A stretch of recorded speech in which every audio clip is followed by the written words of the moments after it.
Good afternoon, guys. Thank you all for being here. Lael, Dakota, Mike, Jackie, Jason, Lucas, Johnny, good afternoon. We're gonna go actually kill Belly Grub. We're gonna actually have the quest to kill Belly Grub, and we're gonna kill Belly Grub with the quest today. As opposed to last time we killed him when we didn't have the quest.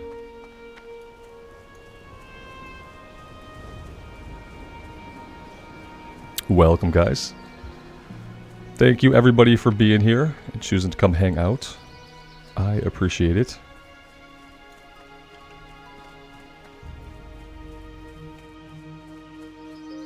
Patrick, good afternoon, man.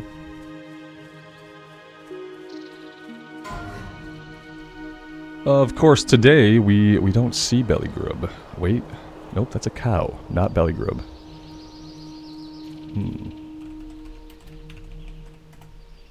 Nothing on /target either.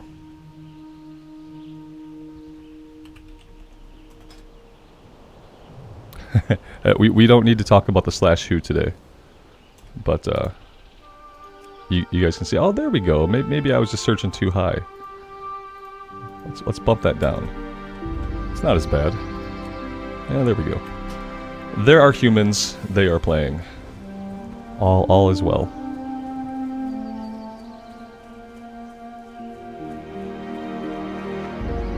Alex, good evening, man.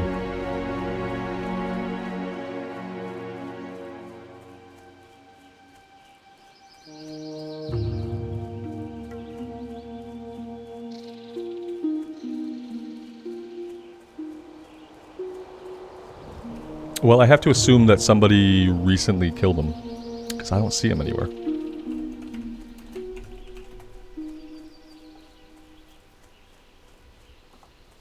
Alex, you're playing over on Wrath? Yep. Oh, there he is. I've been doing that too. And it's been a really nice time.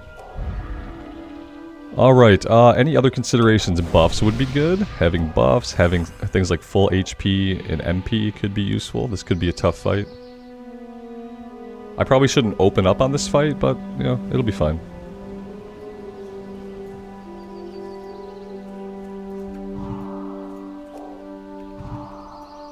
Alright, let's try it.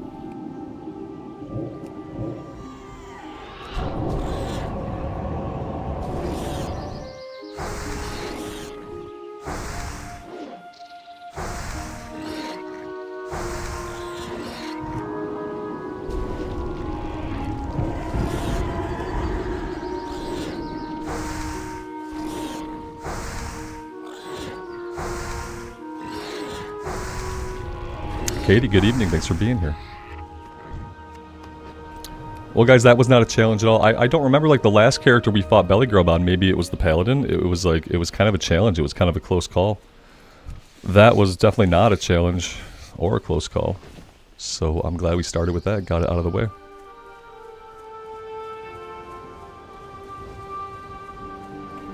Alex, you're having a hard time finding dungeons while you're leveling up in Wrath? I am not surprised. Just think, like, that's the problem that cross-realm looking for dungeon tool will fix once they finally add it to the game. When will that be? I don't know. You know, ICC patch. And the ICC patch, I mean, that's probably not coming out till winter. So it's going to be a little while. But yeah, it is kind of the bummer. It's like, how cool would it be to jump in the queue, do some questing, 12 to 15 minutes later, you get a dungeon pop. If you're DPS, you know, if you're healer or tank, you get it faster. Johnny, thanks so much, man. That's really generous of you. I appreciate that.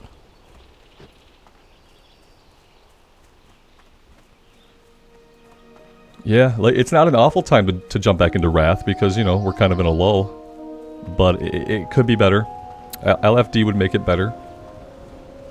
What does this guy have? A couple of elite quests. So we're not going to do anything else here right now, I don't think. I think that right now, I think I want to go back into Duskwood.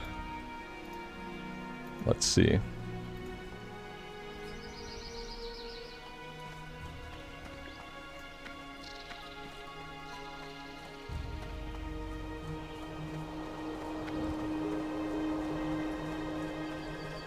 Yeah, Alex, I wouldn't bother, man. Yeah, it's cool. I wouldn't bother with it.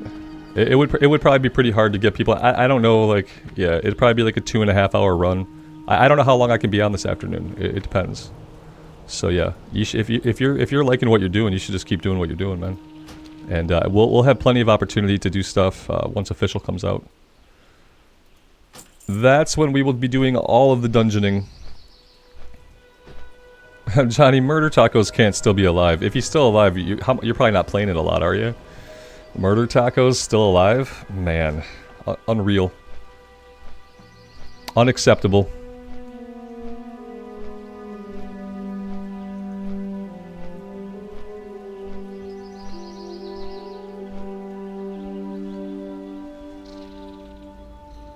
Unacceptable.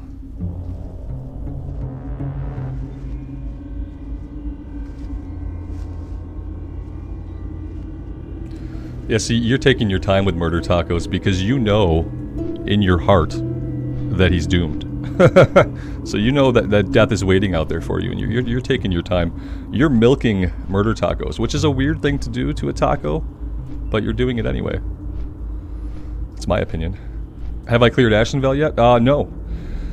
I don't think we've been to Ashenvale in this character, although I have a horrible memory, so I really couldn't say. But my feeling is no, we have not been there at all. Miles, good afternoon. Let's see. Okay, so what do we want to do? Rot Blossoms. I think we go back out to the cemetery, right? We have the skeletal fingers. We need Fiends and Horrors. The Fiends and Horrors are out here too, aren't they? And then we can get, the Rot Blossoms come from the ghouls. Do I? Yeah, okay. Yeah. I think we're good. I don't want to go after the Dark Runners yet. I feel like the Dark Runners could be trouble for us. But I think we can go back out to the cemetery.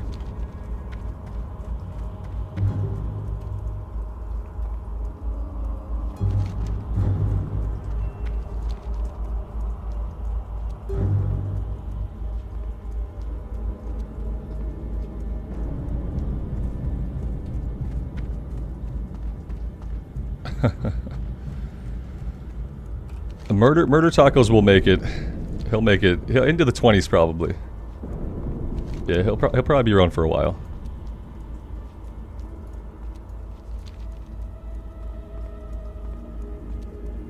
Well, Loris, thank you. Welcome to the stream. Thanks for being here, hanging out. Ryan's back saying, I'm about to kill you on my rogue. Man, I was having such a chill time. I can't believe you're gonna kill me on your rogue again, like the last time you didn't do it.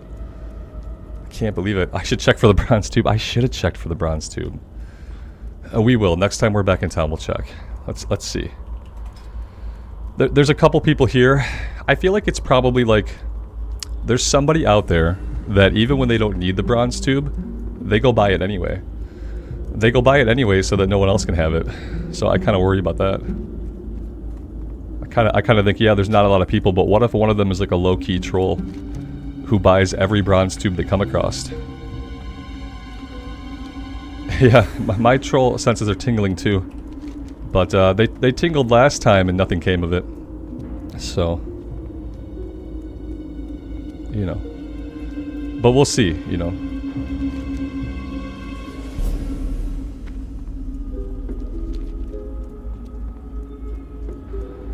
Yeah. Yes. Sting, was that Sting? Is that the name of the sword? I'm not like a huge Lord of the Rings buff. I've read the books once and I've seen the movies a couple times. But that would have been like decades ago. Did we already do stockades? Yes. We did do stockades. Mm-hmm.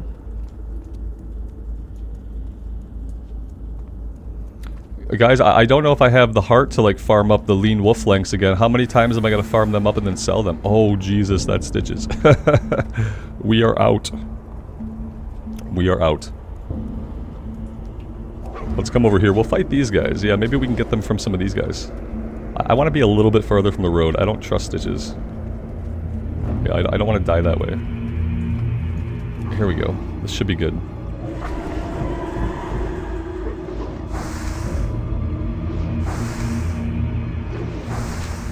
Yeah, we haven't done BFD yet. I don't know if we will.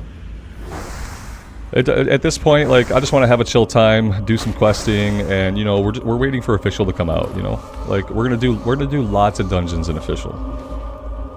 We'll do a dungeon, like, every day, you know?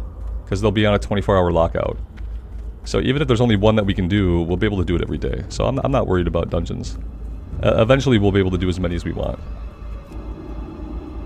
You know?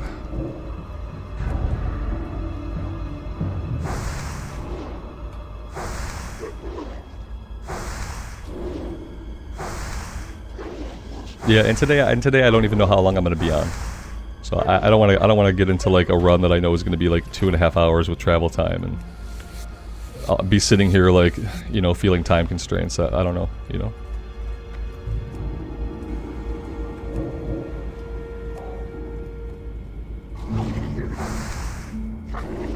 My title, god damn it! Thank you, Joel.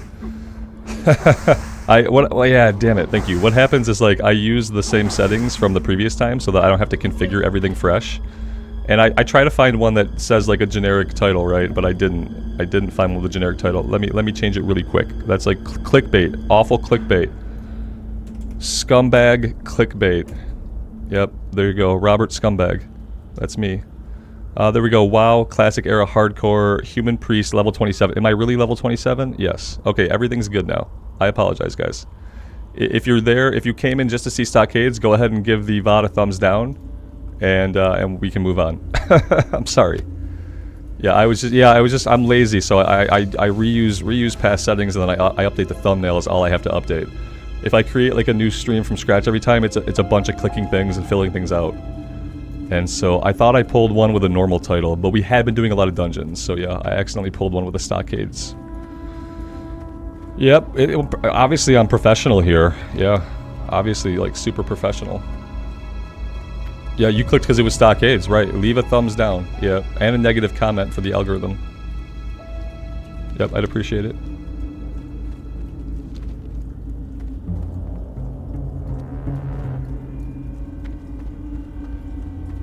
Yeah, I'm sure people that saw me do Stockades were confused because, you know, you can only do the dungeon once. So, yeah.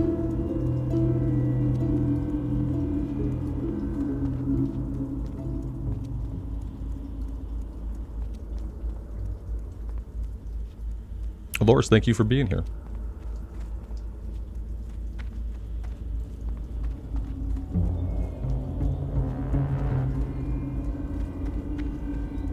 Yeah, Alex, apparently I can't be bothered to check the title either. Apparently I don't even look at it, you know? It's bad.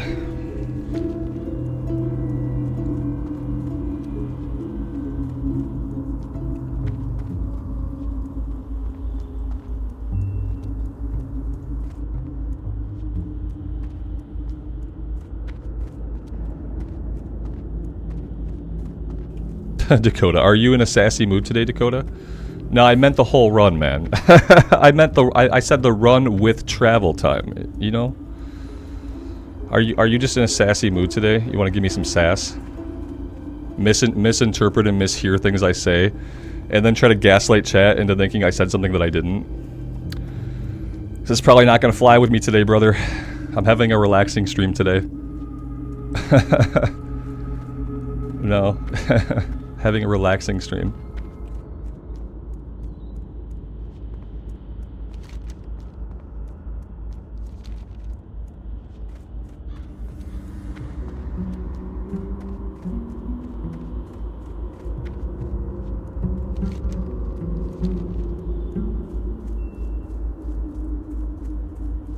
Then you should listen better. Listen, if you're not sure you heard someone right, don't type a paragraph that doesn't make sense.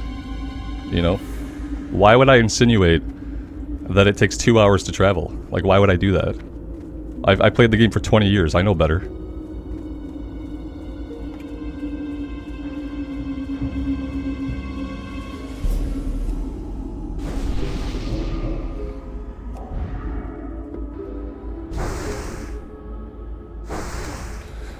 Have I ever ordered too spicy food and then ended up eating it anyway because I didn't want to waste it? No, because I don't really order like any kind of spicy food, so there's like not really a chance for me to get something that's spicy. I have ordered one thing, been given something else entirely, looked at it for a minute, and I've been like, oh, Okay, I'll eat that. That's happened, you know. I think I like ordered a grilled cheese and tomato soup once, and I was brought a chicken sandwich and a salad or something, or chicken salad. And I looked at it for a minute, I was like, you know what? This actually sounds good. Wasn't what I ordered, but still good. Murder tacos. Was that murder tacos? What, Johnny, are you here? Were you hurling frost bolts over my shoulder? Is that what I saw? I saw some frost bolts come in.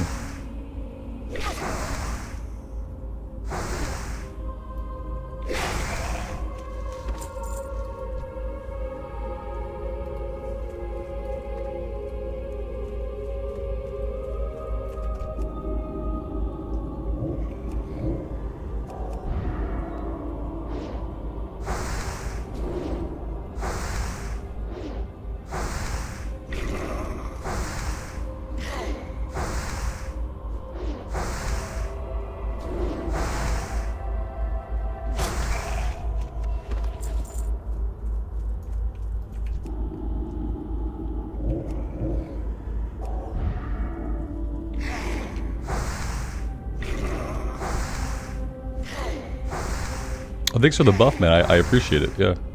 That's awesome.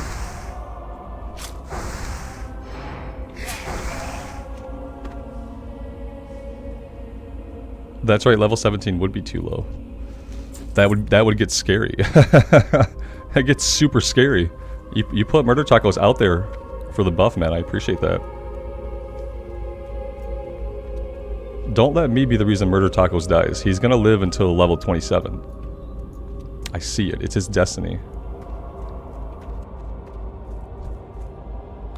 I've always been bothered by the grave robbers here. I feel like there should have been a quest like involving the grave robbers.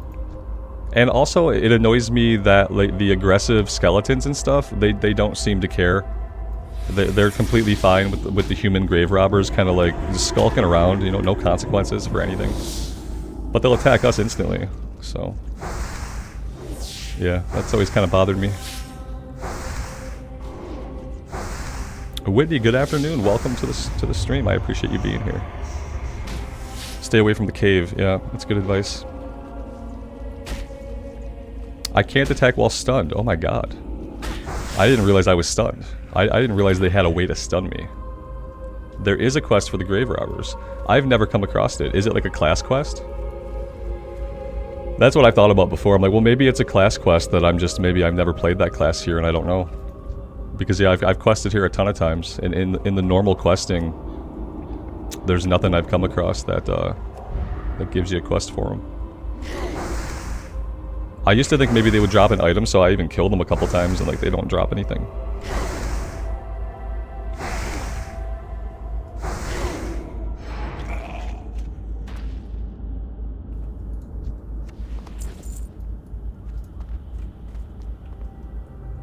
Loris, thank you again. It's very generous. I appreciate that.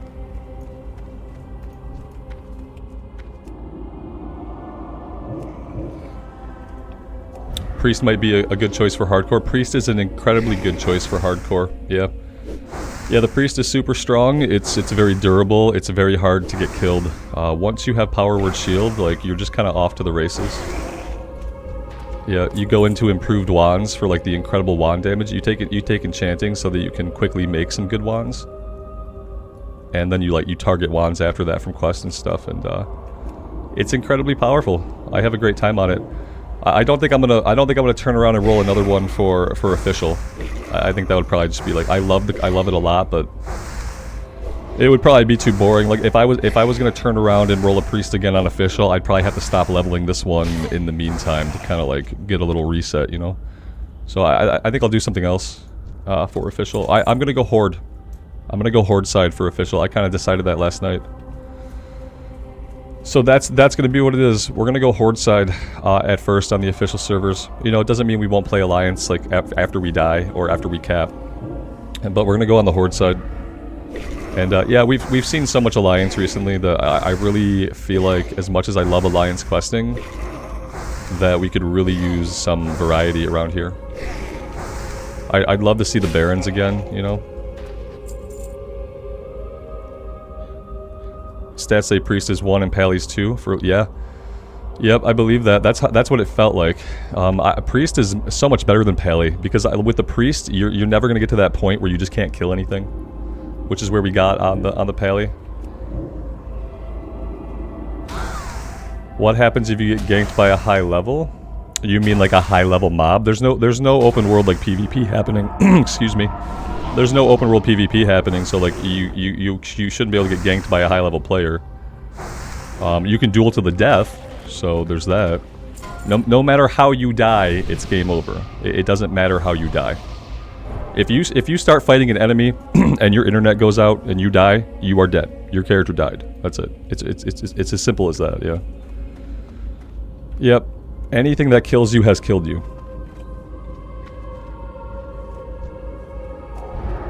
Like this guy right here. He'll kill you. He'll kill you good. More Ladim. Ugh. No, no, no. Okay, we dropped him. Oh god, scary times. Yeah, the official server, just like this, it's not going to be a PvP server. Currently on Bloodsail Buccaneers, like, you can do things that flag you, and you can get yourself killed that way. But, you know, there's no open world PvP zones where you're going to get automatically flagged, because this is an RP server.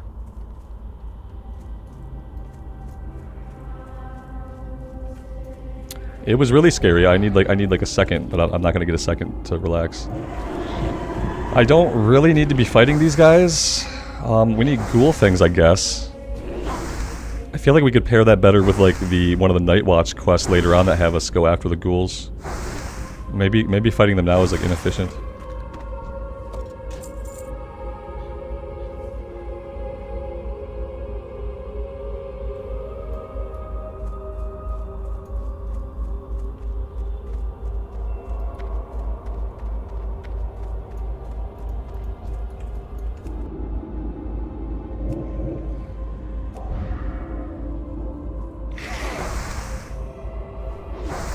Flammable. Why is it challenging if you just level with Questie? You don't remember dying to anything? Come on, man. Come on, man. You'll die all kinds of times in WoW if you're not trying not to die. The game is designed for you to die over and over and over again.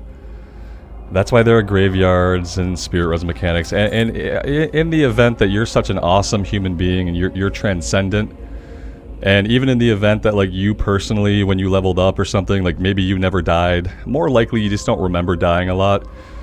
But let's assume that you're just a transcendent super person. Not everyone's you. So, there's that. It just takes a moment of inattentiveness. You saw Morladim. He almost killed me. And that's really all it takes. And if you don't think it's a challenge, then I challenge you to start a YouTube channel and to stream or record a playthrough where you never die. Because otherwise, I call bullshit.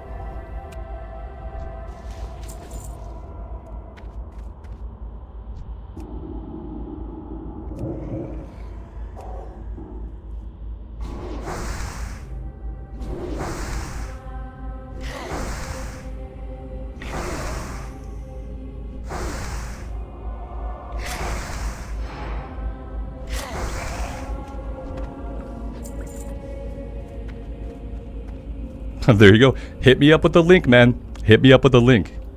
Yeah, stream. You're either gonna stream it or you're gonna pop your verification up at the beginning and end of each episode.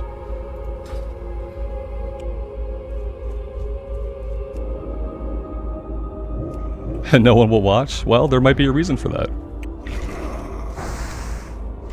Do you often say things like, I played through WoW and I don't ever remember dying? And that it's easy? Do you say things like that a lot? That might be why no one's gonna watch, but yeah. I don't know. Just a weird thing to say. It's almost like a trollish thing to say. What are we gonna do?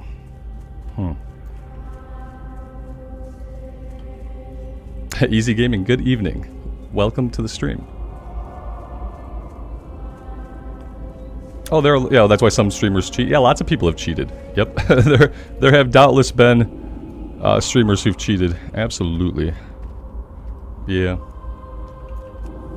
The easiest way to not end up being a troll in my chat is just like don't make broad statements that you're trying to apply them to everybody, especially when it's like blatantly incorrect.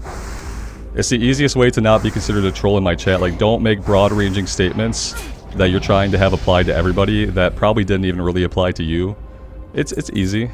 Yeah, I have a different type of troll detector than most people have.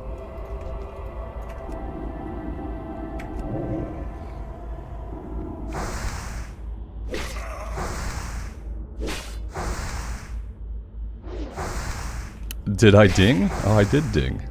Thanks. Thanks, Amy. 28. What do we want to do? Oh, we're going into improve. Such a wasted points, man. I never Mind Blast. I'm gonna have 3 points in Improved Mind Blast, and I'm still not gonna be Mind Blasting on cooldown, because I just don't have to. I wish I could take like 5 more points to improve my wand some more. That would actually be really, really useful to me. This is North America. This is Bloodsail Buccaneers server. Yep. Have 2 more levels to mount. Yeah. Not in this version. When did we get the mount in Cata? When Cata comes out, the mount's going to be like 20, isn't it? Isn't it level 20 for Cataclysm? That's going to be fun.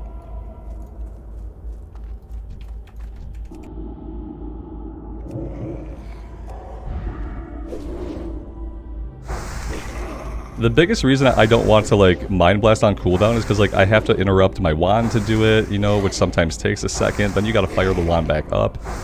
It seems completely pointless against most enemies to use Mind Blast more than just an opener. Maybe that will change as we get higher level. Oh, it's 20 in Wrath? Really? Why did I think it was 30? Was it 30 in Burning Crusade? Yeah, for some reason I thought it was 30. That shows you how long it's been since I leveled the character through Wrath of the Lich King. It's been a minute. It has been a minute. Well, that's cool. And then in Cataclysm, what we get them at level 5, or they give it to you right out the gate. I guess they probably didn't change it.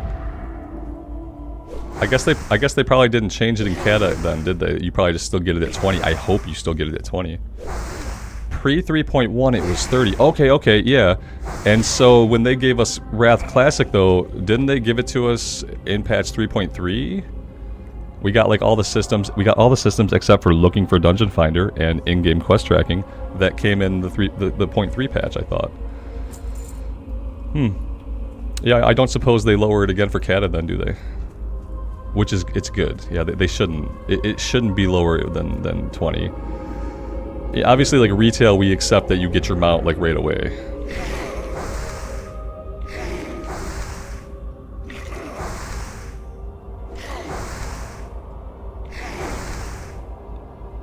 How do I feel about no Dungeon Finder in Wrath? Mad.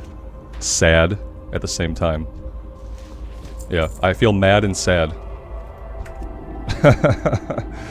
I feel mad and sad. Yeah, I would be much happier with it. I would play like I would probably like have never really stopped playing Wrath if they had the LFD in it. Like it probably could have kept me as like a consistent player all this time if I could do the content that I wanted to do the way I wanted to do it.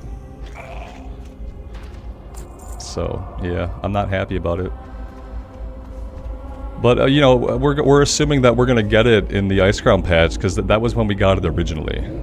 Yeah, it didn't launch with it. Same thing with the in-game quest tracking.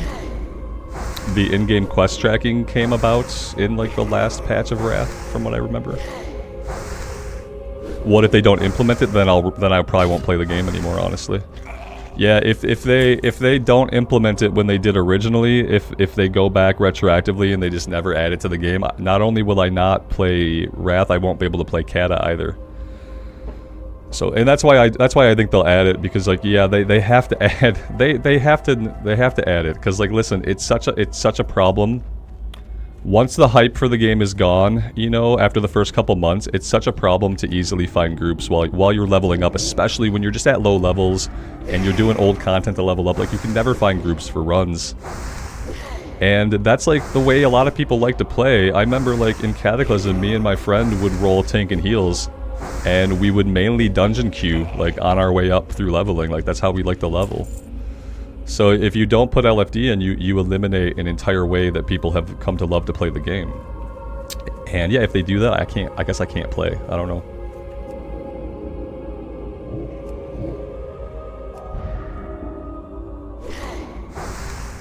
Questie is better than the in-game quest tracking, I feel like, also. But they need to add it just because, like, they did originally. And there are lots of people who, like, they don't really use add-ons, I think. And so they have to put it in there for them. Because what happened in the Cataclysm is, once the automated quest tracking was built into the game, the quest writers, they didn't have to write the explicit directions that they used to have to write into quest. You know, they'd have to say, go northeast, look for a trail, follow the trail to the weird tree, whatever. Once they knew that the in-game quest tracking was going to be there, they started to write quests differently. So that by Cataclysm, like, you don't see all those detailed directions that you used to get in Classic Era. And so they have to put the tool in, because otherwise, if they don't, and people don't have Questie, they're not going to have a lot of direction on where exactly to go. So for sure the in-game quest tracking will go in. We just have to hope that they're not blatantly stupid or blatantly ignorant and that they'll put LFD in as well.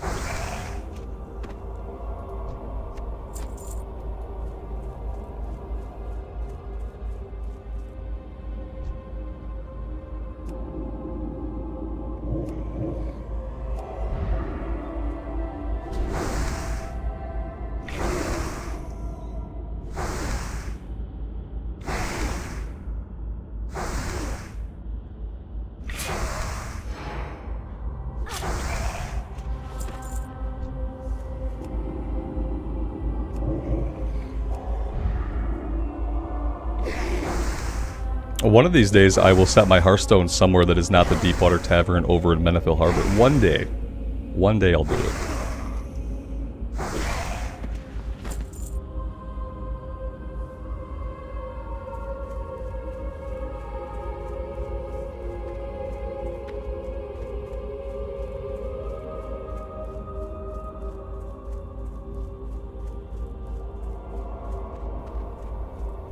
Yeah, Alex, if you had Cross-Realm LFD, even as a DPS class, like, you would probably wait 12 to 15 minutes, and you'd have a queue.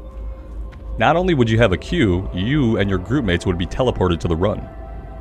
So, yeah, no, life would be vastly improved, and people would have a better time with the game. Because at this point, you know, we had the Classic experience. We've had the Classic experience for years now.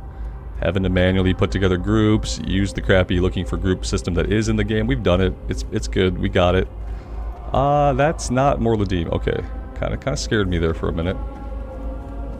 Kind of scared me. Yeah, there just aren't... Ooh.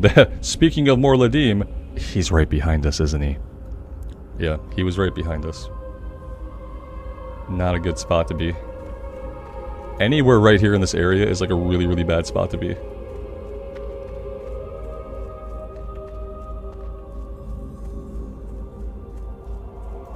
And they agreed. Jason, they agreed because they're too stupid to actually think things through. Also, they can't admit that what really ruined the community was just Blizzard and how they designed content, and Mythic Plus took it another step. But yeah, I think they'll add it too. I think they will add it when they added it originally. Which, to be fair, is fair, you know? It sucks that we couldn't launch with it. It sucks that we haven't had it for this whole time. But I can forgive them if they actually put it in the game, in the patch that it came into the game. Yeah, same thing with in-game quest tracking. Like, if they just put those things in the Icecrown patch, that's fine. That's really all I expect at this point. And I think that they will. They appeased a group of people that were a stupid but loud minority of idiots. They appeased the stupid loud idiots, and now they can just put the tool in the game that everyone actually playing in the game wants. Because, yeah, a lot of us play solo. A lot of us are not guilded. So, yeah. Yeah, they'll do it.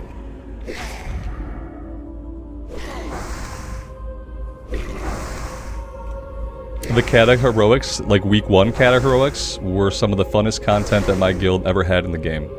Because we had long talked about it. We were like, oh man, I wish we'd get back to a point where we had to use CC. I wish that crowd control was important. I wish DPS had another job to do besides DPS, and suddenly we hit Cataclysm Heroics. And they were so hard. I remember, I think it was Throne of the Wind, or the one with like the Cyclone guys, like I remember having to CC like everybody you could. Like if you had 3 CCs, you used them, you know? It was the best time. And then a week later, they were like, sorry, the difficulty was unintentional. Nerfed. The difficulty wasn't unintentional, but people who weren't really good at the game, you know, they were probably mad. Because they couldn't clear it. It was hard to clear, like, okay, so you don't want challenge in your video game. Got it. Got it.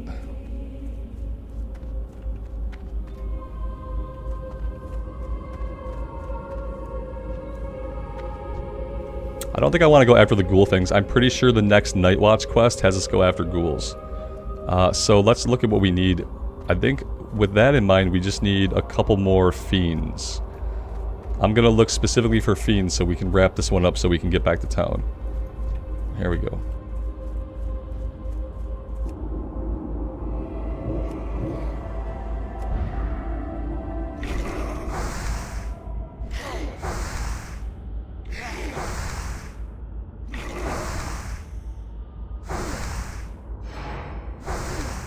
You know, I gotta be honest, I'm kind of looking forward to Cataclysm Classic, you know? As time passes and it goes forward, I kind of look forward to it.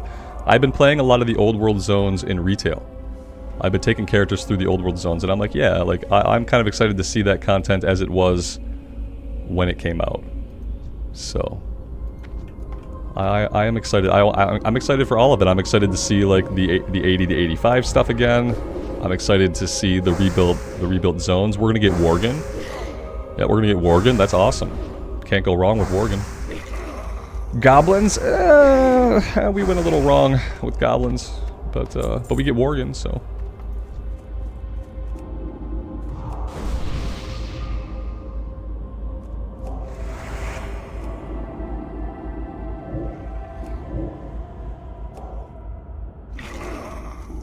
Yeah, we're definitely going to be at least checking out the starting experiences for the Worgen and the goblins and doing their starting areas. Also, I think the trolls got a rebuilt starting area, didn't they? Isn't Cataclysm when trolls got druid as a class, and they also got like a separate starting area like on the Echo Isles that was not the Valley of Trials? Pretty sure that's when they put that in. I want to check out that as well. We'll do like just a troll druid just to see the rebuilt starting experience. I'll even play a goblin just for the starting experience, you know, just to see that play out. I don't remember really liking the goblin one a lot, but I'll do it and we'll see. The underwater zone with the seahorse was weird. Yeah, you know the thing about that was it's like the first zone that you go to in Cataclysm, isn't it? I think do you have a choice? Can you start in one place or the other? I think like I always went to the underwater one first, and it was bad for me back then because like I was not good at playing the game back then. Not that I'm really good now, but I was even worse if you can imagine. And I also really hated underwater combat, and I still kind of hate underwater combat. So that was not really like a welcome zone for me. I kind of found out after a while that you know you can breathe there underwater. So I found out that if you treat the bottom of the ocean like the ground and just pretend like you're not in water, that made it feel a lot better than trying to swim everywhere. So yeah, but I'm not looking forward to that one, I don't think. But maybe years later I will feel different about it. Who knows? I still kind of hate underwater combat, so I doubt it.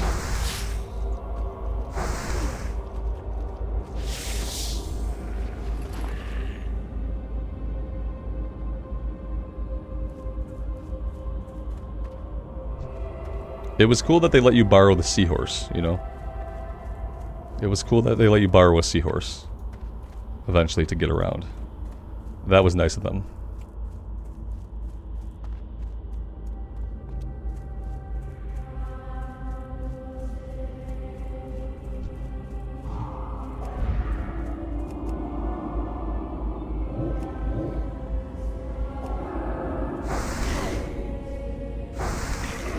Yeah, that's been happening to me too, Alex, in the retail playthroughs. Like, yeah, I'm doing Deathless right now, and then I'm going into Feralus on the Death Knight.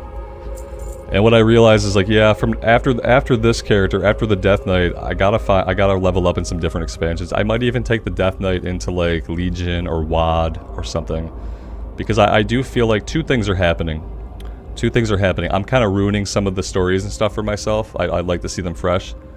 The other thing I'm worried about is in retail, in the old world zones, they've expanded how far we can see. The view distance has been greatly expanded, and the way lighting works has been changed to reflect how lighting is handled in the Dragonflight zones. And so because of that, the zones look really good, and also they've been seeded with all the new character models. But, you know, both player character models for like the Night Elves and stuff, but also others. There's a bunch of just like character models that are Dragonflight models that have been dropped back into the game in the old zones. And so what I'm worried about is like seeing how cool it looks in retail, and then getting into Cataclysm Classic without the lighting change, without the increased draw distance, without the new mobs, and thinking, man, this looks like crap. That's also what I kind of worry about playing those zones in retail right now. It's like, yeah, I don't want to ruin Cataclysm for myself. So yeah, I think I'm about to bounce out of the old world on the Draenei and take him somewhere else. Maybe do some Legion stuff. I don't remember a lot of WoD. So maybe I would do WoD. I don't remember any of the leveling zones or what they looked like. I leveled one character during WoD because I was working so much that I was during a time when I didn't have time for alts and stuff. Loris, thanks again. Thank you, I appreciate that.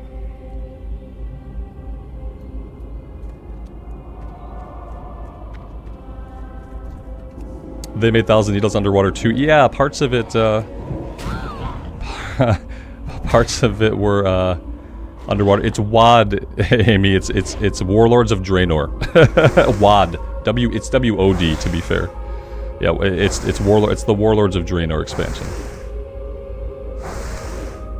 We were living in the Northlands house in Missouri when I was playing WoD. I'll say WoD as many times as I want, okay? You don't have to make it weird. Alright, are we done here? I think we're good for now. I think we'll go back to Darkshire, we'll get the next part of the Night's Watch quest, and we'll come back out to fight the ghouls. I think that's how it'll go. I'm not 100%. Do I want to take the coast? Do I want to go north and, like, fight these wolves again? Oh, man. Maybe I just want to fight the ones to the south that might give me a little bit of actual kill XP.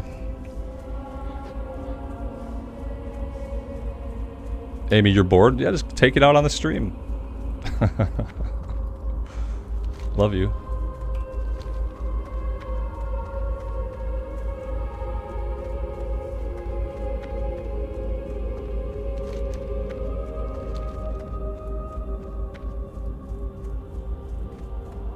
The idea of Thousand Needles underwater is cool. Yeah.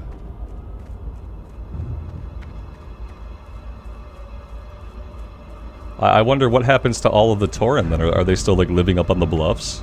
Have they built many canoes?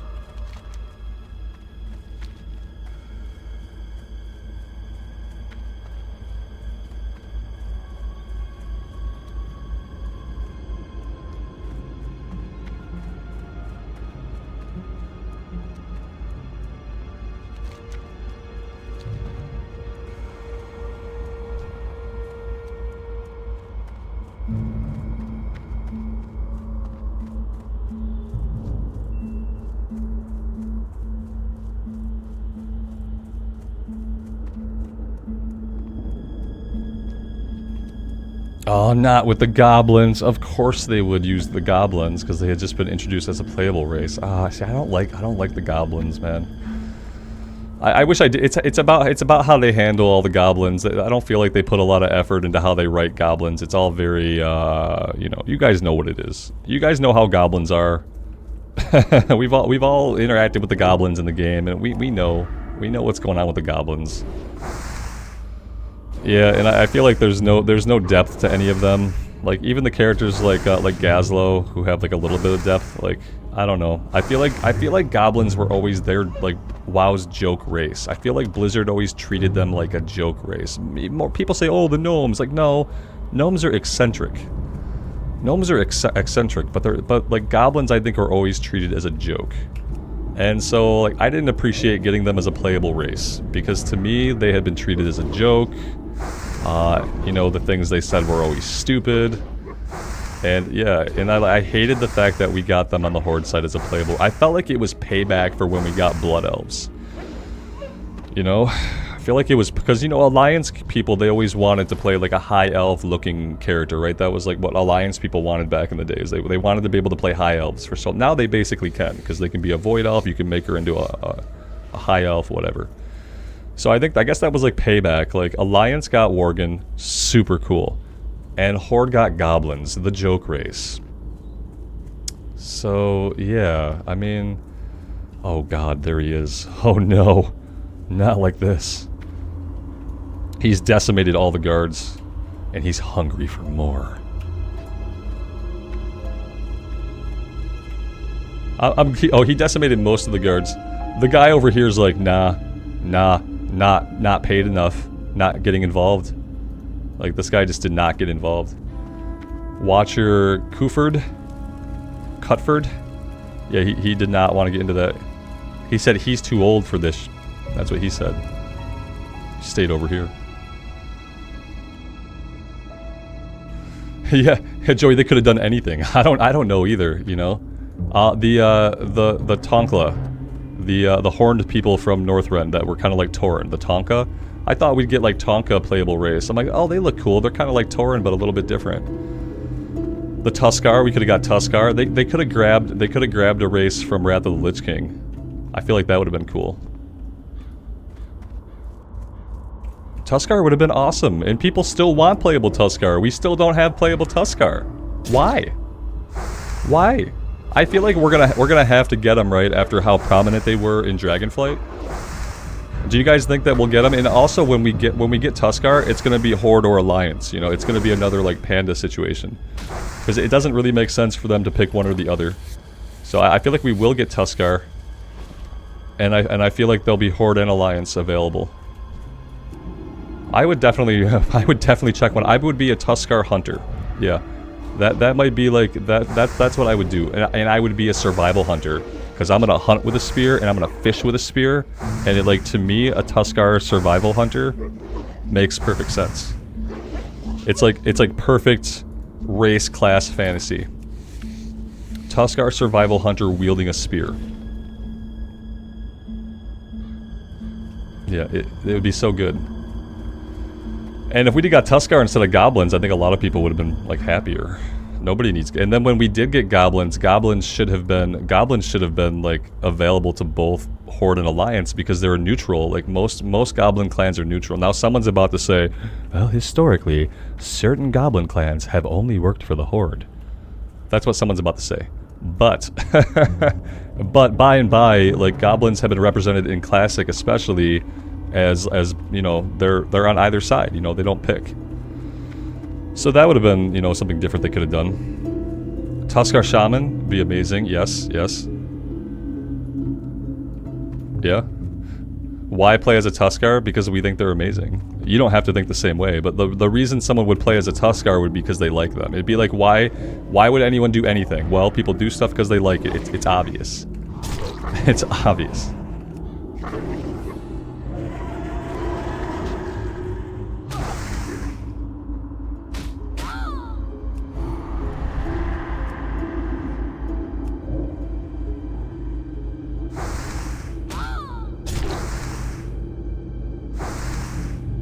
What's better for Paladin hardcore, engineering, or blacksmithing? It depends. If you're doing solo self-found, you have to take blacksmithing so that later on in levels you can make yourself weapons, because you're never going to find weapons. But if we're not talking solo self-found, if we're talking official, then you could probably be any profession would be good, because you'll just be able to use the auction house to make up for whatever you lack. You know, so if you need a weapon, you just go buy it. But solo self-found, I would say you have to go blacksmithing.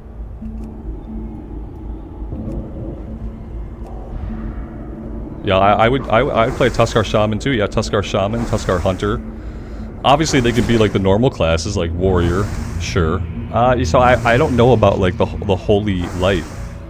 Maybe they would be the first race that couldn't use the holy light. Like maybe they couldn't be priests or pallies. Obviously they couldn't be pallies, but I don't think they could be priests. I know they've opened up priests, like they've given it to everybody. But yeah, I don't know if we have an example of a Tuskar like connecting to the holy light in the game.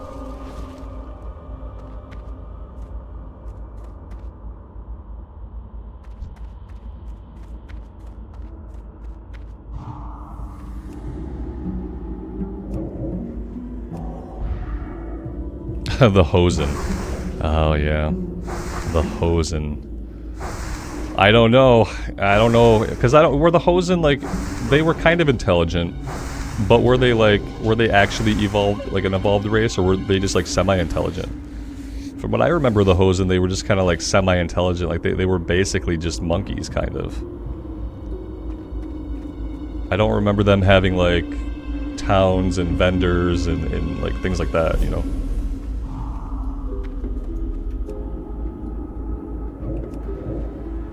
I think we should get Tuskar druids. Like Tuskar should be druids. They should be shaman. They should be warriors. They should be hunters. They could be rogues. If a Tauren can be a rogue, anybody can be a rogue. They wouldn't get warlock. I think some of them they're living in the Azure span. You know, with all the arcane energy, I feel like they could probably be mages if they were inclined to do so. Aren't we humans, so also kind of monkeys? No. No. I don't think so. No, I just mean like they seem more like animals than like, you know, obviously the Tauren are giant cow people, but the Tauren have like culture, civilization, language, art. I just don't remember the Hosen enough to know if they had any of those things that would raise them from being just like a population of monkeys to being like a civilization. I don't remember enough about them. Playable Murlocs? Yeah, absolutely. Like, we need to have playable Murlocs. And that's another race that should be available for both Horde and Alliance, you know? Yeah, we have enough examples of, like, intelligent Murlocs and stuff like that, that I think, like, playable Murlocs should happen. I'm of the opinion that the more options you can give players, like, the better the game will be. So yeah, absolutely. Absolutely Murlocs, and, like, hey, anything else that's on the table, too. I'm waiting for us to get Centaur, because they did a lot to change how the Centaur look in Dragonflight. And I'm wondering, like, when do we get to play Centaur? Does anybody want to play Centaur? I don't know. If you play Centaur, how are you gonna make it? How are they gonna write them out? Blizzard can't make playable Centaur, guys, because then the people that play Centaur, they're not gonna buy any mounts off the cash shop. We just figured it out. The turtle people. Yeah, what happened to the turtle? What happened to the Tortalin? What happened to the Tortalin from BFA? Are they even around anymore? Why are they not on the Dragonflight expedition? I want to be a Ninja Turtle. Yes, yes, yes, yes. We forgot about the Tortalin. Oh man, I remember they looked really cool and being excited. Like, yeah, one day this will be a playable race. These guys are awesome. Mounts are just a skin for the horse half. They'll have to charge them half the price. they'll have to charge them half the price of the mount. Nature can be cruel, yeah. Oh man, yeah, a Tortalin. If that's what they're called, I could be butchering their name. I kind of remember how it was spelled in my head, so I hope that's close to right.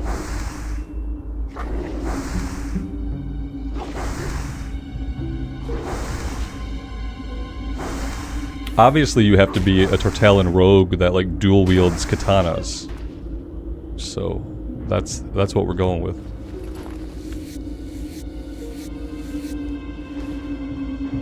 Tortolin? Tortolin. Tortalin's close enough. Yeah, I don't think it's a word I've never heard spoken by like an in-game VA. You know, I don't know if anybody like ever said it out loud in voice acting in the game.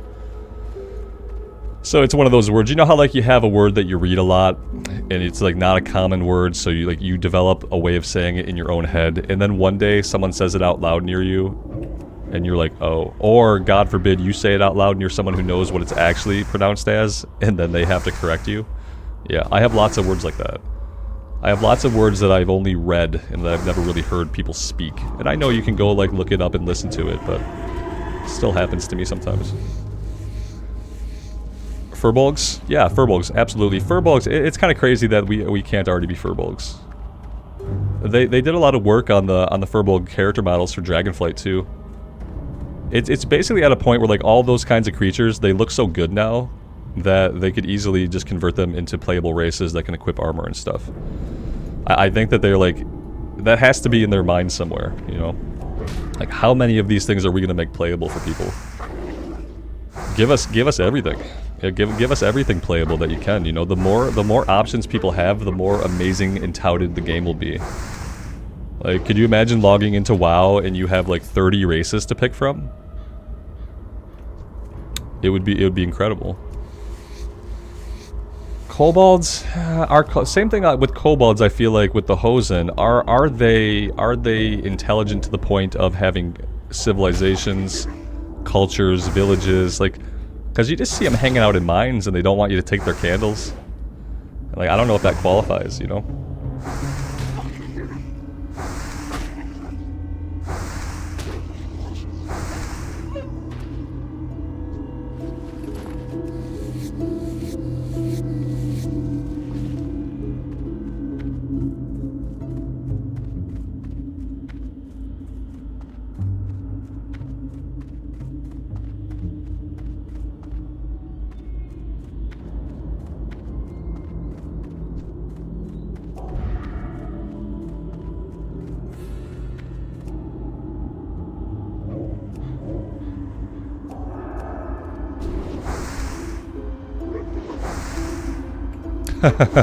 Dave, fair. Fair. Underground empires for kobolds. Full of candles, obviously. Yes. Yeah, I don't know. I'm sure there are people out there that would like to be a kobold. I don't think that I would. But I don't think we could take it off the table. Yeah, the, what were they? The Razor Fen?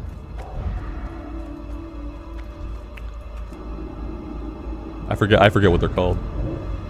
Yeah, the pig dudes who live in RFK and RFD. I think they've remade those character models too. I think those got a revamp for Dragonflight.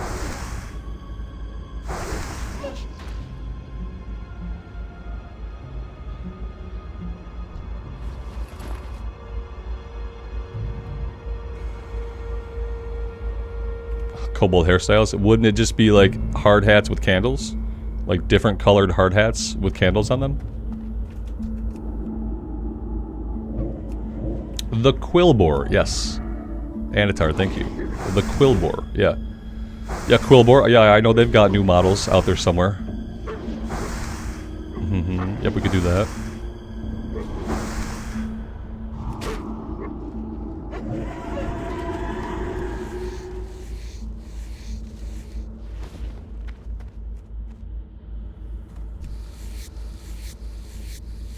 Dustin, good afternoon, man. I'm glad you're digging the Blood Elf. That's awesome. Thanks for being here.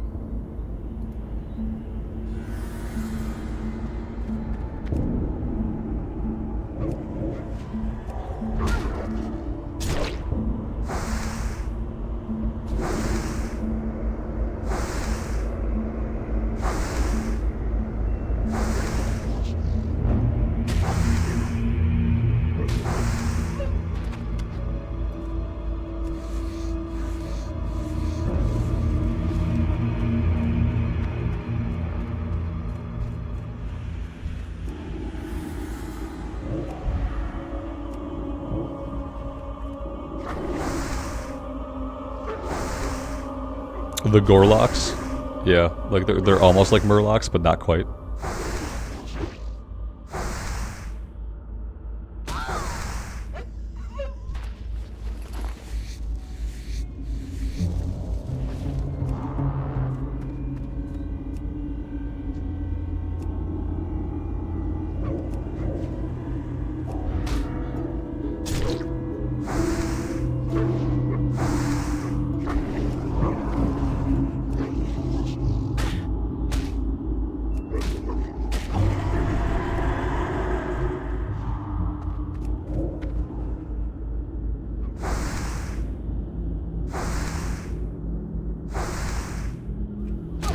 We've got some problems, and we have to solve them.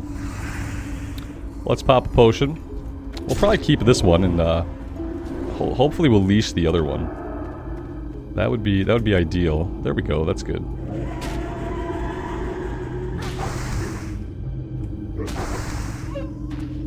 Script, good evening, man. Thanks for stopping by the stream. I am doing well today. I'm doing much better today than the last time I streamed. Yeah, I was having a rough day. I was having a rough day, and I probably shouldn't have streamed that day, but I did anyway. So I don't always make the best choice, but today I'm doing great.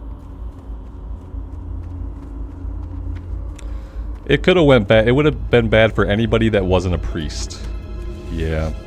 I don't ever really get concerned when stuff goes completely haywire on the priest. I probably should, like, have a better survival instinct than that, but, like, I don't ever get worried about it. It was almost the same thing on the paladin. Like, as long as I had a bubble up or I had lay on hands available, I never really got worried. I lived up to my name in that stream. Yeah, absolutely.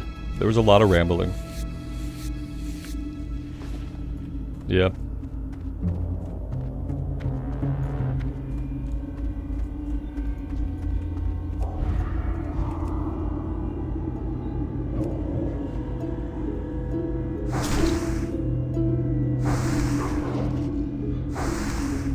Have I seen the recent video by Bellular about the Dark Futures? I started to watch one yesterday that was about the Legion, but I didn't finish that one.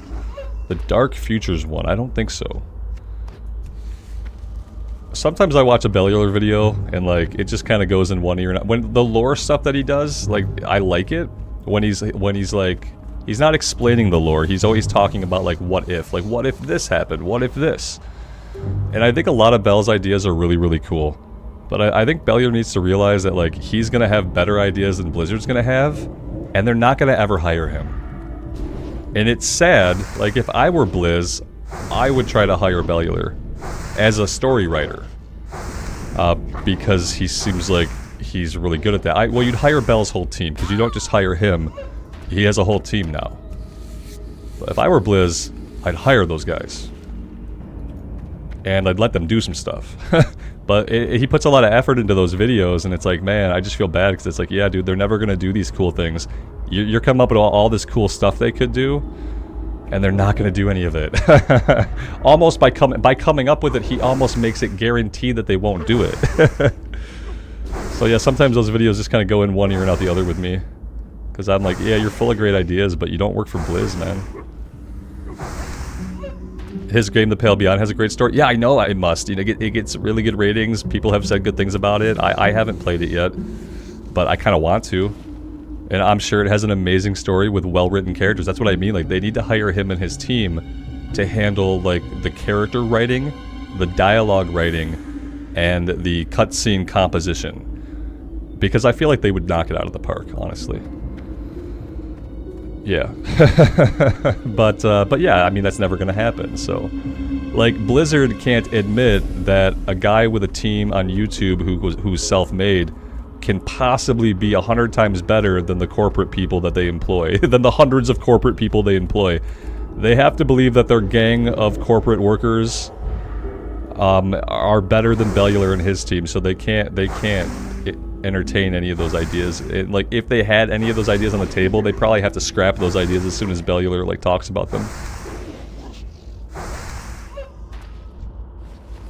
Dark Futures is the different timelines. Like, I might have watched that one. It sounds familiar, but like I said, yeah, it just kind of goes in one ear and out the other sometimes with the lore stuff.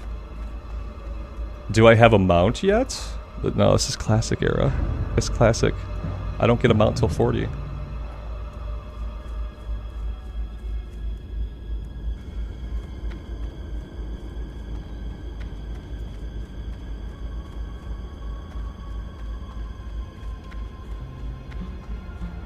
I do have a Blood Elf Lock series that started up today, yeah, an immersive series. I thought about playing it on stream a couple days ago, but then I kind of realized that, like, it's probably better. It's probably better for me just to do it immersive. I think people are going to enjoy a Wrath playthrough a lot more immersive than people are going to engage with the stream.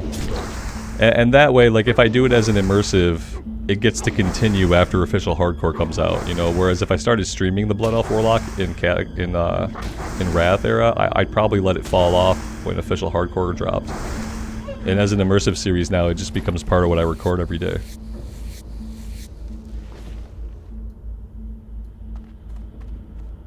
Dan, you probably thought it because of the wand and the dark robes, if I had to guess. And we're throwing dots, you know. It's pretty easy, especially when watching, to like just think that this could be a warlock. The biggest tip off that it's not a warlock though is that I don't have a pet out. But I have been playing a lot of warlock recently. I played the entire retail, the Void Elf warlock. I got her to 70, and now we're on a Belf warlock for Wrath of the Lich King. So there is a lot of warlock gameplay happening on the channel. Any desire to play Guild Wars 2 again? Gim, you know, a couple days ago, man, I just said nah. You know what I mean? A couple days ago, if you had asked me if I was gonna play Guild Wars 2 again, I'd have said nah, no way. And I'll get back to that in a second. Alex, why did I pick the lock for Wrath? Because it's S tier DPS. And I think it's S tier DPS in Cataclysm as well. That's kind of why I started with it. Because I'm looking for DPS characters to take into Cataclysm, because I don't want to tank or heal ever again. So I was like, I want to level up a bunch of the DPS classes, and Warlock is up there in like S tier for Affliction. And then like A tier for Demonology, so you have like 2 really good specs. So Guild Wars 2, and this is something I'll talk about for a minute. Guild Wars 2 and ESO. Both really good MMOs that I played before that I have like certain problems with. I have certain problems with them. A lot of it revolves around like not having a solid class fantasy.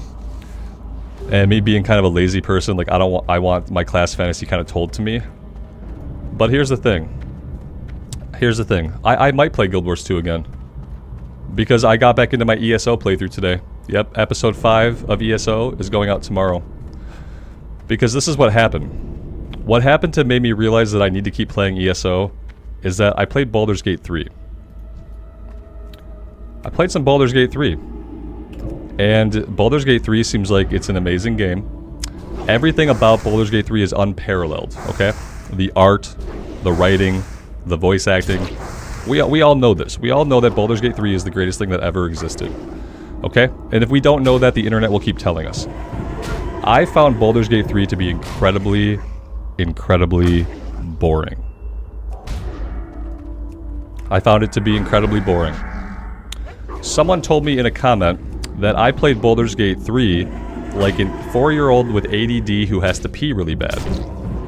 And I don't disagree with that sentiment. Because in Baldur's Gate 3, I kept just like, I wanted the action, exploration, and combat to start. I was like, oh man, I can't wait till we're just exploring and finding stuff in the world. We're gonna get into all these battle encounters. It's gonna be a great tactical time. And that's not how Baldur's Gate 3 works, and it's not how CRPGs work. In fact, the best way to play Baldur's Gate 3 is to simply talk yourself out of every fight. And by talk yourself out of every fight, I mean you would have to save scum your dialogue choices over and over again to get to the dialogue choice that does not lead you to the fight.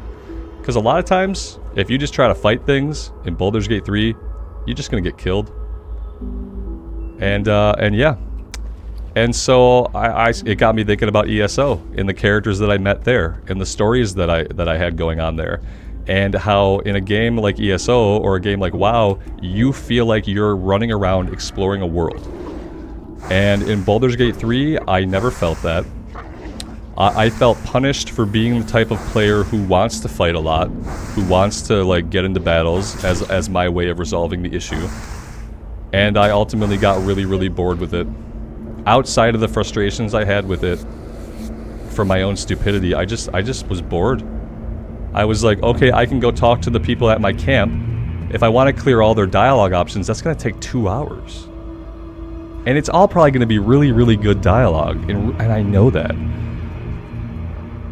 But I found it boring. I found it boring.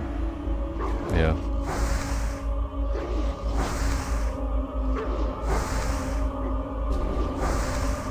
And so yeah, so the answer to your question, would I play Guild Wars 2 again? A couple days ago I just said no.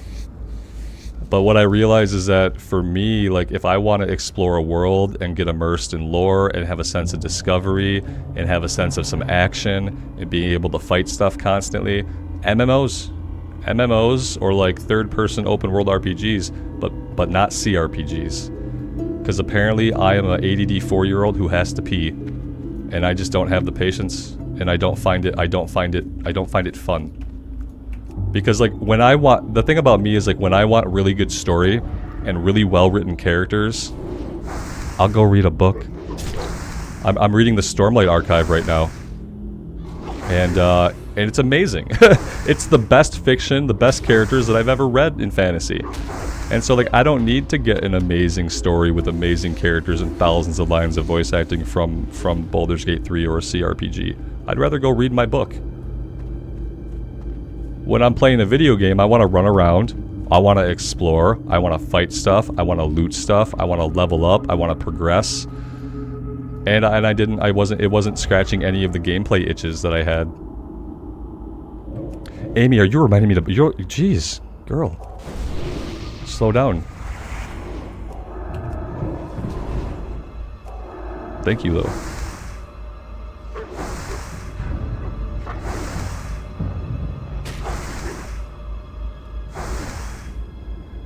Yeah, no, The Witcher is, yeah, Dustin, exactly. Like that's why I went back into ESO, because I was like, listen, ESO has amazing dialogue, ESO has amazing writers, ESO has good voice acting, and it has a great big world.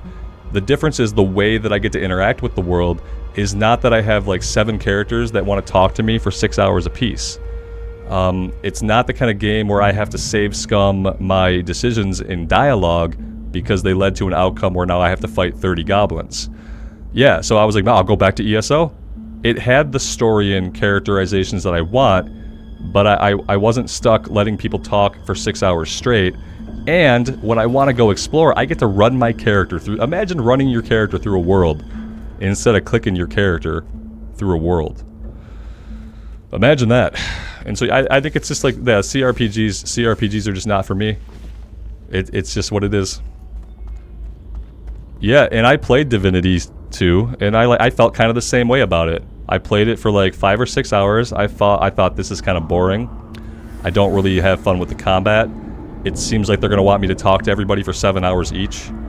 And I stopped playing Divinity Original Sin 2. And I thought that Baldur's Gate would be a little bit different for some reason. I don't know why I thought that way. I don't know why I thought that way. Yeah, it's just not for me.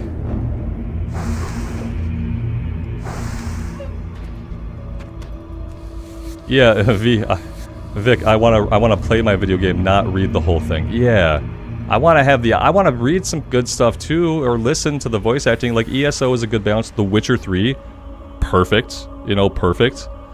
You get some really great story, really great dialogue. You get dialogue options that matter, but you don't gotta talk to somebody for 3 hours about every single thing in their history and try to pick the perfect option for the encounter so that you don't get annihilated in 10 seconds when the person calls for help. Like, I looked forward to the game a lot. Yeah, it's fine. Everything is kind of like a learning experience for me when it comes to like the types of games that I actually enjoy playing.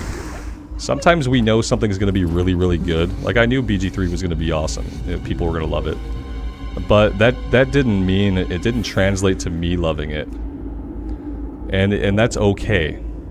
You have to like acknowledge for yourself when like a style of gameplay is not really fun for you. And it took me like 10 hours to realize it. After I tried recording like the next episode 3 different times and Alt F4'd each time out of either boredom or frustration, I knew it wasn't for me. And yeah. Yes, the thing is, I love turn-based tactics, but that's not what D&D feels like to me.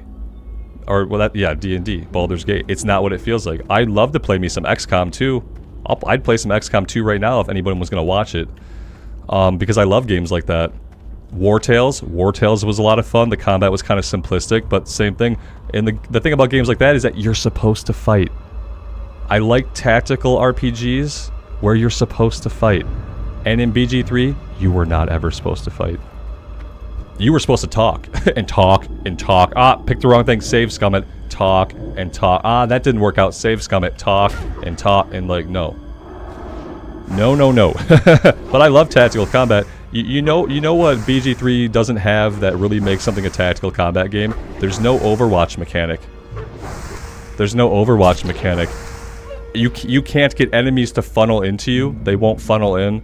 Their lines of sight through doorways are incredible, and if you try to funnel people in BG3, someone's gonna shoot an explosive acid arrow trap right at your group and bomb them from a distance anyway, and they're never gonna funnel to you. And even if they funnel to you, you don't have Overwatch mechanics, so they're just gonna wreck you. Like, I couldn't wrap my head around it, and I didn't want to keep trying to. It wasn't fun. It wasn't fun. I would love for the combat to be something more like War Tales, to be something more like XCOM, to be something more like combat in a video game.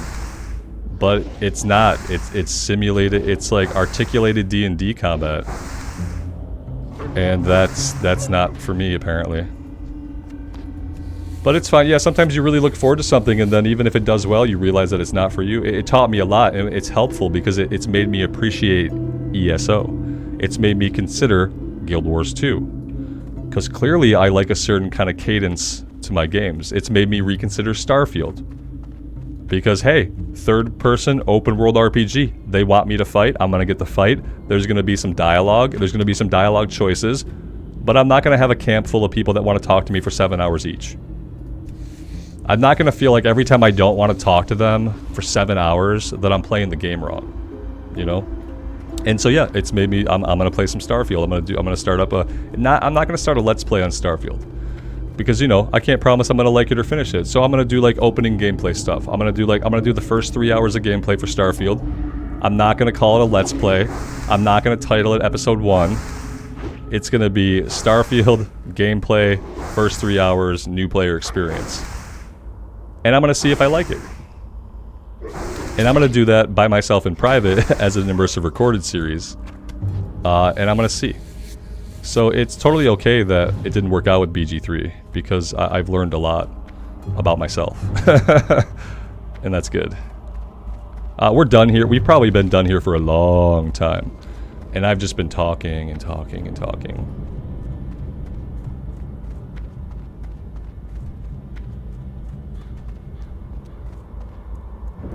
Oh yeah, the D&D Dark Alliance game, like the action-oriented one, like it was like a co-op action game. That looked cool when I saw it. I guess like people probably didn't really like it.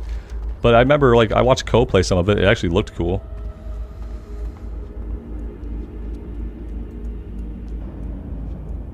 Yeah.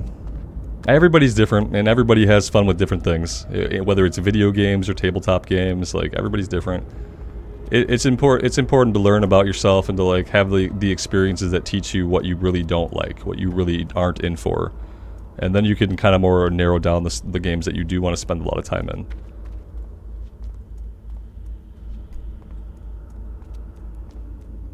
Will I stream the Wrath Warlock? No. I decided that it would be best for like the channel, and probably best for me and best for everybody if I'm gonna do Wrath content, especially leveling up in Wrath. It's gonna be immersive stuff. Yeah, because if I were to stream that, which I thought about doing at first, all that's gonna happen is when Official comes out, that's gonna take up my stream slot, and then I'm gonna have to drop it. And I'd rather be able to keep it going, because I actually want to get the character capped out. So I'm gonna do it as an immersive and keep it as an immersive.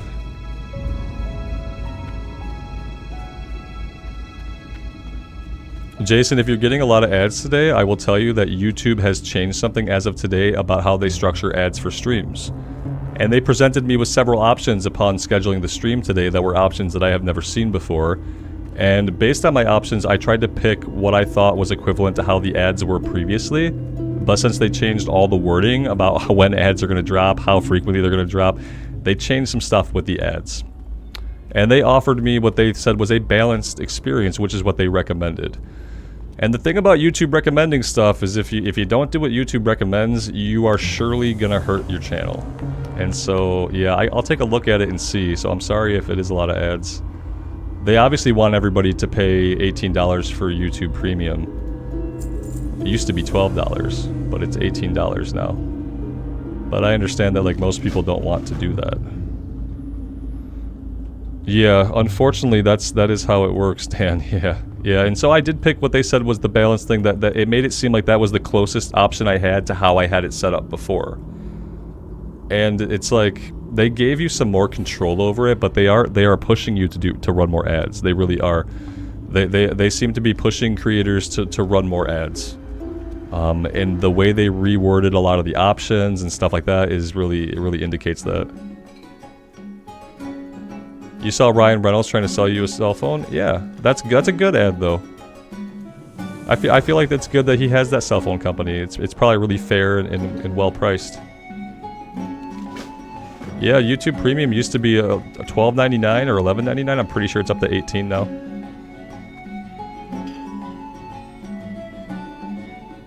Yeah, exactly, Alex. Like, yeah, like I can't watch YouTube with ads anymore. I haven't watched YouTube with ads in 5 years. It's been about 5 years since I've been watching YouTube the whole time. Like, I've had premium the whole time. So, here we go. Let's go check the vendor and see if maybe we can get this bronze tube. What add-ons am I using for the quest dialogue? That's called Immersion. Yeah, Immersion is what's changing our box for our text. Where is this guy over here? Alright, somewhere there's a gnome that's like a vendor. Let's take the quest, maybe that will tell us where the vendor's at.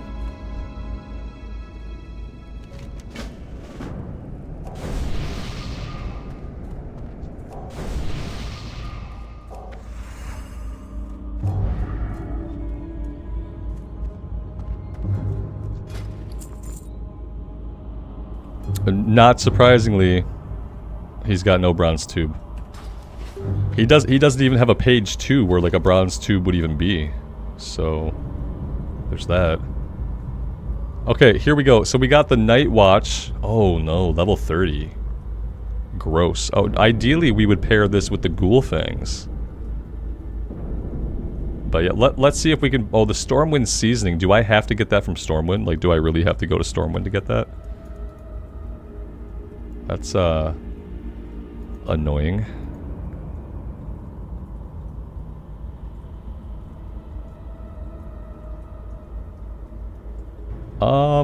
I don't see it. Oh, here we go. Okay.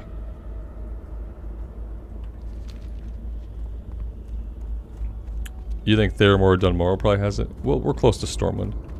Oh, you mean the bronze tube. Yeah, the bronze tube we can probably find somewhere else. For now, I'm gonna head over to Stormwind to get the, to get that quest item. Yes, Adrius, level 28. Yes, thank you. I appreciate that. Yeah, I forgot that we dinged. Yep. We'll go do that really quick. See if we can find the item and train level 28.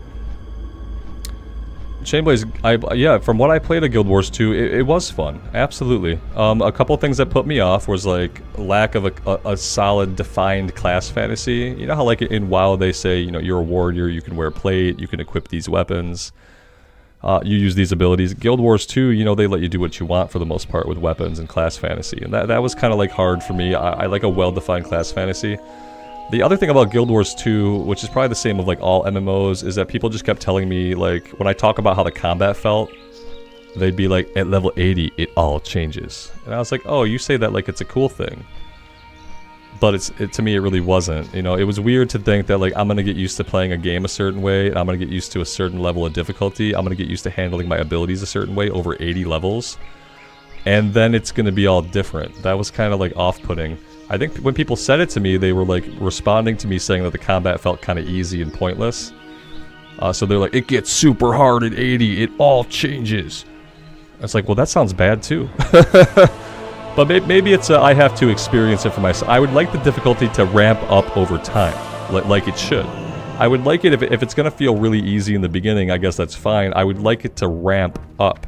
But from what people told me, it wasn't going to ramp up. It was going to like, wading, like skyrocket up. So yeah. That wasn't really... That didn't appeal to me, but the game itself, like how you quested through the world, like finding the scouting points, revealing new areas to like see what's going on over there, the world events and stuff, I really liked their approach to leveling up. It was really refreshing. And that's why I say, you know, I don't know, I might end up back in Guild Wars 2 sometime, you know? It's now not out of the realm of possibility. Am I gonna find this back here? I don't know. Maybe.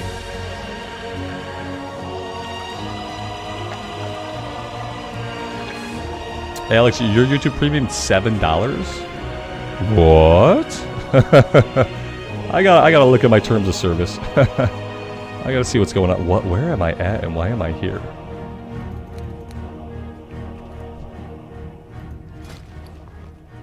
Okay. Oh, the herbalist has it. Of course they do. Huh. That's interesting to me. Because mine is much more than that. Mine has always been more than that. It used to be like $11.99 or $12.99. And then recently they emailed me telling me that they were raising it. To which I said, "Aw." I'll take a look at it though. Are you sure it doesn't say $17? Like, is there a 1 there you missed? 10 is for family. Oh, okay. Well, I didn't even know of any of these. Now I'm tempted to look right now, but I won't. I'm tempted to look right now.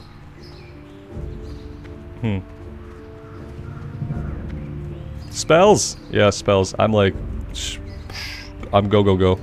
I play the game like a 4-year-old who has ADD and needs to urinate. Yep. That's gonna be my new excuse anytime I like forget something or rush off without doing something. Because it was the best comment that anybody's ever left me.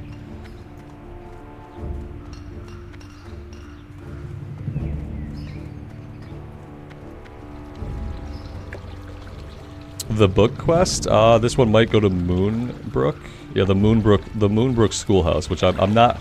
I don't think I'm ready to do that yet. Maybe we are. Does it spawn an enemy? I felt like it spawned some kind of enemy. Like a spirit or a banshee. One of the banshee ladies.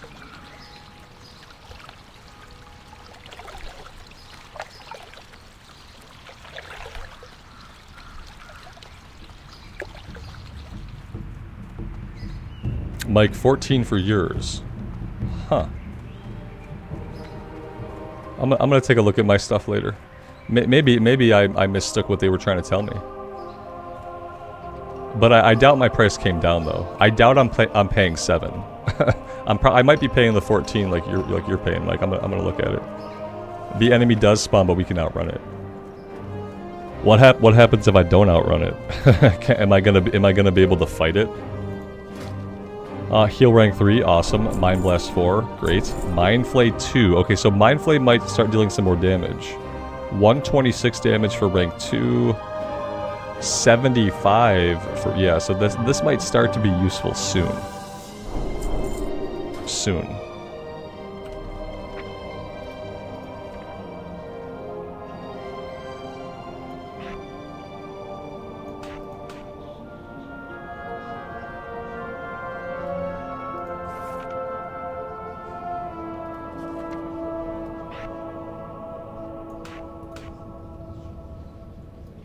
Mind Blast rank 4 would be good. That would be really useful. Psychic Scream 2. Alright, that should be good. What book am I reading? Right now I've been reading through the Stormlight books in real life. Yeah. Before that I read the Mistborn books. I've been reading through all the Cosmere books, all of Brandon Sanderson's Cosmere books. Trying to like basically follow the publishing order.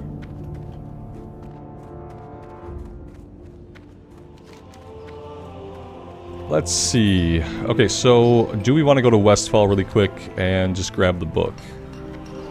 That could be a good idea.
Oh, Johnny, you're in Westfall? Right on.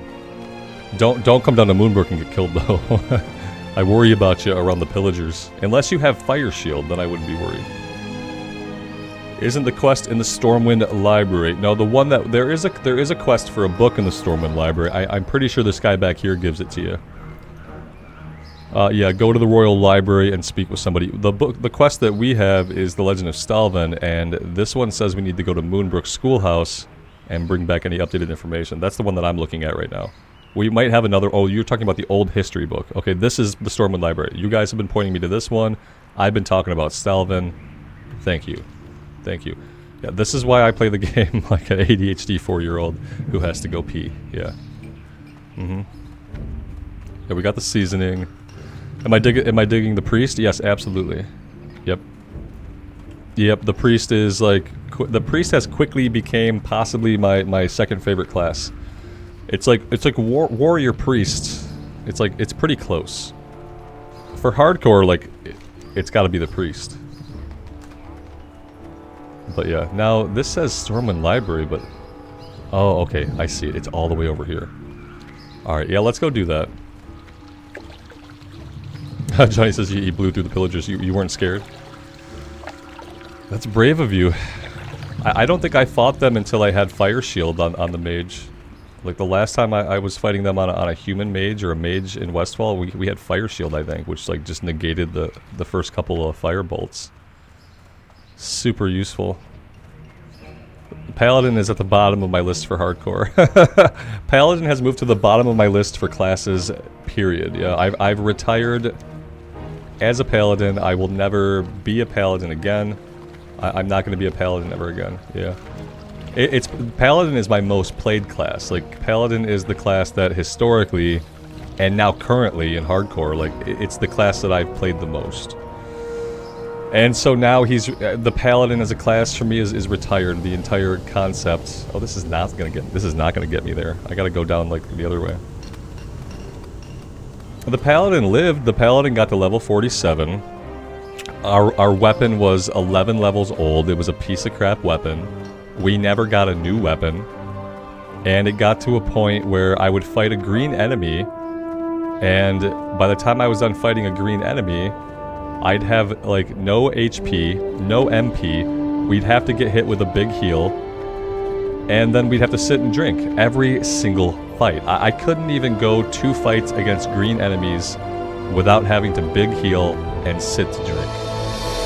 And I don't mind boring. Like, I don't mind auto attack, boring. I don't mind boring. What really gets tedious for me is having to constantly sit after every single fight. Yeah, I hate it. It got too tedious for me to keep playing it. Yep, David's got it. That's exactly what happened. Yeah. This one goes to South Shore now. Okay, I don't know when we'll be in South Shore. Probably not for a while.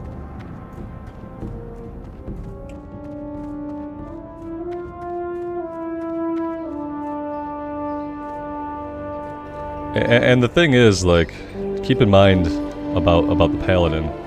In Classic era, the Paladin is like the lowest DPS of any class you could play. Basically, it's D tier. It's D tier DPS, which it turns out like it just doesn't feel good as you level up through the game. It just doesn't feel good, you know. Yes, I can do that, and usually I do. There we go. I'll lower the music here while we're in Stormwind. That should be a little better for you guys.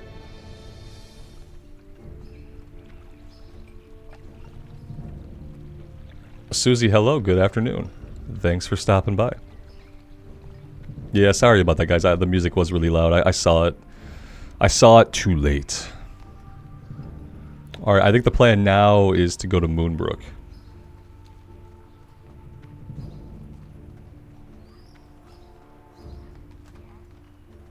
The music in the keep is even louder, as if it weren't loud enough. Yeah, usually I look up. What'll happen now is I'll forget to turn the music back up once we leave.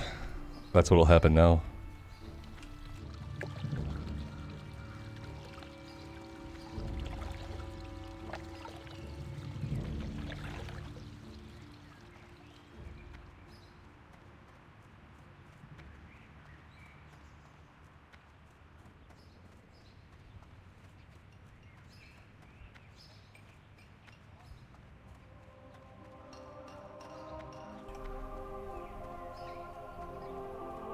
Blood Moon, good afternoon. Happy Thursday. Thanks for being here. Is Holy Pally good at 60? I wouldn't know. I've never done endgame vanilla. So if we're talking about classic era vanilla, if we're talking about how they are as healing at endgame, I've never healed on them. I'm not sure. I looked up the DPS rankings a while back. That's why I know they're D tier for DPS. I'm assuming as healers, they're probably pretty good. I feel like in classic era, they're probably meant to be healers, because they're certainly not meant to be tanks, because they don't get a taunt. They can tank, but at endgame, you probably don't want to, because they get no taunt, and they're D tier DPS. So I'm hoping that they're good healers. I remember that when the Horde got paladins, and my friend was on the Horde side, of course, he leveled the paladin up for his guild so that they can have a pally healer. So I'm assuming that paladins are pretty good healers. Yeah. In Wrath, they're great. Yeah, yep. That's where I did most of my healing, is on a pally, like from Wrath and beyond.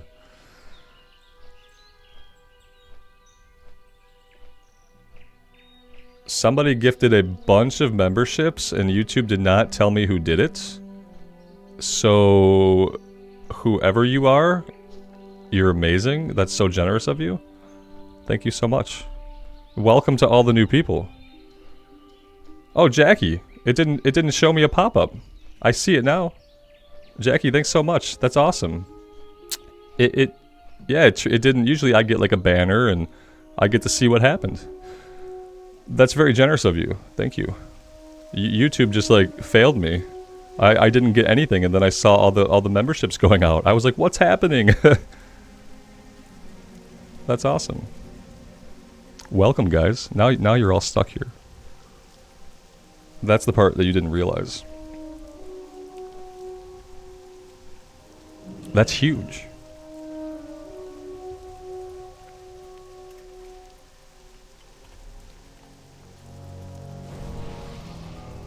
It's Murder Tacos. Murder Tacos. Oh, I didn't know you were a little gnome. That's awesome. I love it. That's great.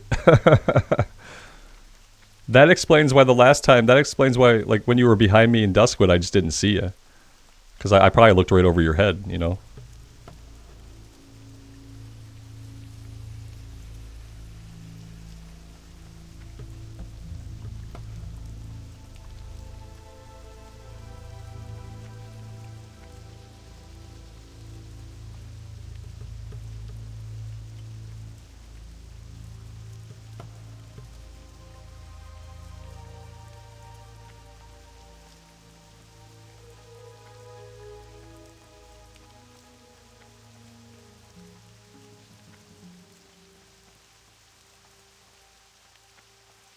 And there's the reminder for the game sounds. Yes, I can make them a little. I told you I would forget.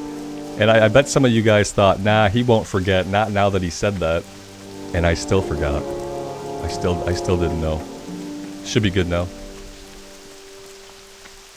Joe, I plan to play the Blood Elf to cap. You're talking about the Warlock? Yeah, I want to cap the Warlock because in Cataclysm, whatever I go on, it's gonna be all DPS. Yeah, I'm done tanking, I'm done healing, so I'm gonna level up DPS classes so that we have stuff to pick from for going into Cataclysm. And Warlock is like top tier DPS for 2 of its specs, so I'm gonna do the Warlock first. I'm gonna do the Warlock first, and then I think I'm gonna circle back and finish our Mage. We have like a level 25 Blood Elf Mage. I'd like to get that one done. And then I gotta do some stuff on the Alliance side too, because I gotta have max level characters for Cataclysm on Horde and Alliance, so that we can see the different stories and whatnot. I don't think I ever leveled Cataclysm as Alliance, so like everything on the Alliance side, both the endgame stuff and the leveling stuff, is gonna be new. Okay, here we go. We're gonna pop this. I'm gonna put a shield up here. Oh, she's non-aggressive. Oh, she's non-aggressive aggressive. I get it. Yeah. She's non-aggressive aggressive. A 10-minute debuff? Yeah, oh, so rude. All attributes reduced by 5 for 10 minutes. At least it's not 30 minutes. In Ungoro Crater, there are some really bad debuffs that you can get that last, like, forever. So, yeah, wait, now... Okay, it says there's a bronze tube back here? What is this talking about? Why is it telling me there's a bronze tube here? Does anybody have any ideas? It's so weird. There's clearly not a bronze tube.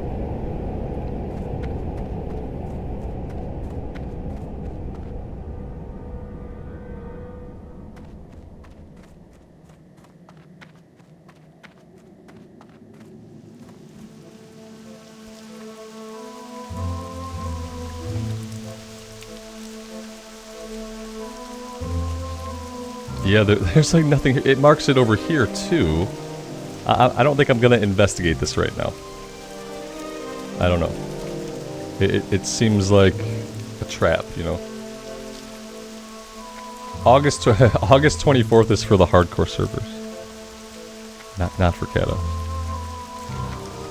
We won't have a date for Kata until BlizzCon. At BlizzCon, which is like November 20th, I think, this year.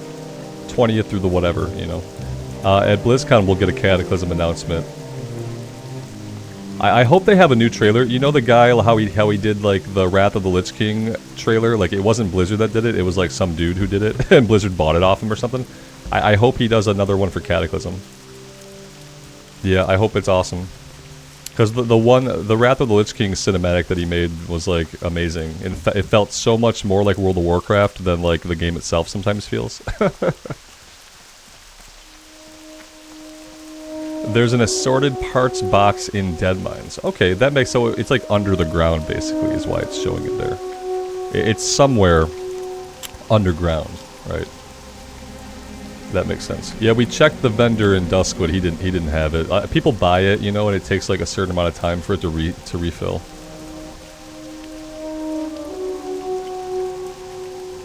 It was Platinum WoW that made the cinematic. Right on. Marlena, good afternoon.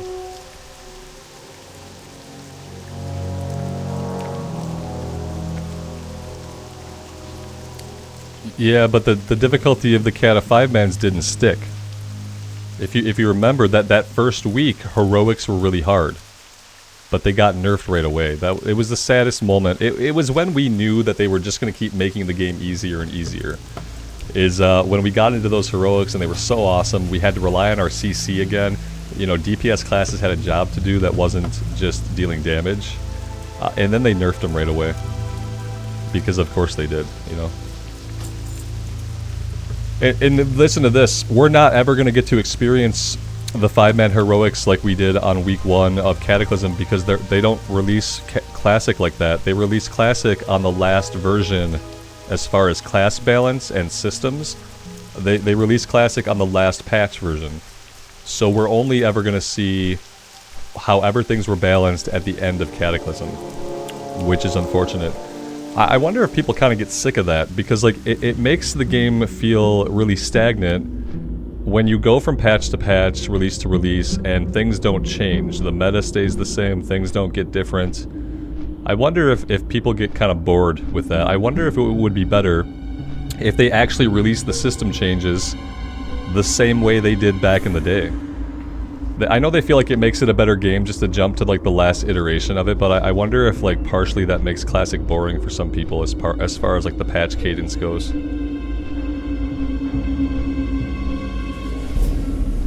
Yeah, I think for the tube, I think there are people buying it that just like they don't need it, they just see it there and they buy it. I believe that.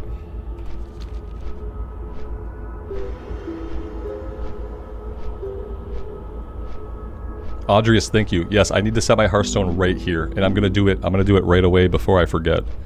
And I'm not gonna check the box in my head that says I did it just because I said it out loud, because my brain does that a lot too. My brain, if I say I'm gonna do something out loud, a lot of times my brain's like, okay, cool, done, and then I forget. I don't know why. It just like it checks the box saying that it's done because I said I was gonna do it.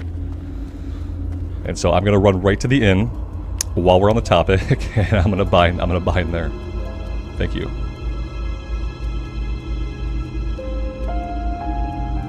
Meza, good afternoon. Thanks for stopping by.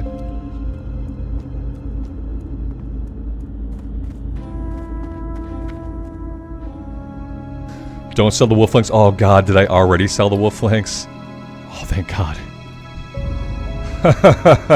It would have been the 3rd or 4th time that I sold them, you know, if I did it again. I gotta get this quest turned in ASAP before before I click on a vendor, I have to get this one turned in. It's like, it's more like all term memory loss. Yeah, it's like just continual memory loss. I have a memory leak. Yeah, it's never been resolved. There we go. Yay. Oh no, that wasn't the flanks.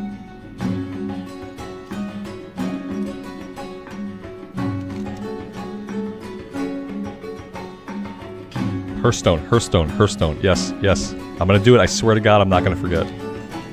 Whew. Okay. What's going on with the lean wolf flanks? Where does this go? Who needs this?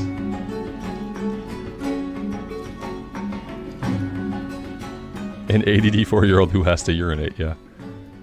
My favorite comment that I've ever gotten. Okay, so we got that done. I still don't know what's going on with the wolf flanks. So, I'm gonna end up selling them again. At some point, I'm sure of it. We have to return to Jitters. I feel like the quickest way to return to Jitters is gonna be to fly to Westfall and make the run. It's gonna be quicker that way. Alex, thanks so much, man. 5 new members. Welcome, guys. That's awesome. You guys are being very generous today. Thank you so much.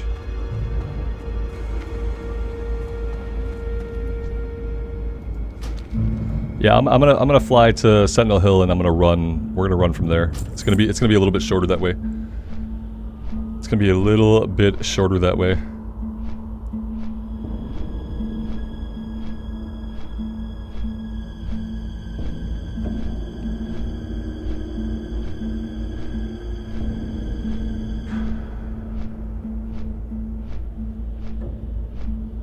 Yeah, how many days do we have now until hardcore? Today is actually Thursday. Isn't that 1 week then? Aren't we exactly 1 week away from the launch of official hardcore? I'm pretty sure we're 1 week out. Oh, it's gonna be good. I have a lot of stuff going on over the next couple days, but once I get through this weekend, I will be able to appreciate that we're getting hardcore soon. I just gotta get through this weekend first.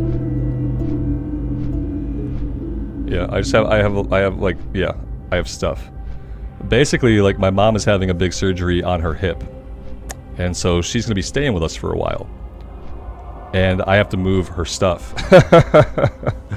I have to move her stuff. I hate moving. And I'm getting too old to move stuff, you know? I'm gonna be 40 years old this year. And I'm about to go lift, like, a 300-pound mattress into the back of a moving truck. And a bunch of other stuff. And so I've been dreading the move. Not necessarily to have her here, but to have to do the physical work of moving a person's things from one place to another. Like, I've been dreading it, you know? But once I get through this weekend and all that stuff is situated, I won't have to think about it anymore, and my mind will be free to, like, see a future where I can get excited about stuff where I don't have this thing that I'm dreading first. Every time we've moved in the past, like, 10 years, I always say, like, this is the last time I'm physically moving stuff. And it never turns out to be true.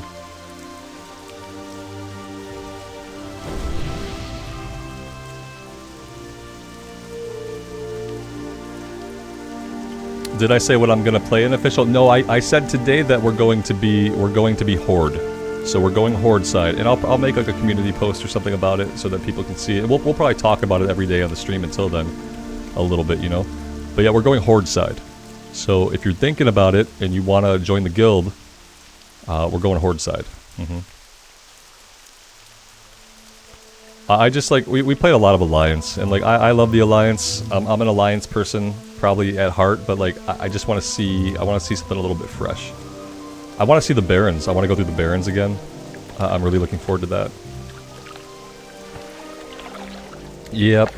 And I don't know what I'm going to play yet. Yeah, I don't know what I'm going to play as far as what class. That part is still a work in progress. I haven't even been, like I said, once I get through this weekend, I'll be like mentally freed up to think about it a little bit more and to actually feel excitement for it. And once I can feel excitement for it, I can get some ideas going and I can come up with a class, you know? But I just haven't been thinking about it too much. There's, yeah, Lisa, they haven't said, but I think we're all kind of assuming there's going to be one per region. I think they're like similar to how we're doing it now.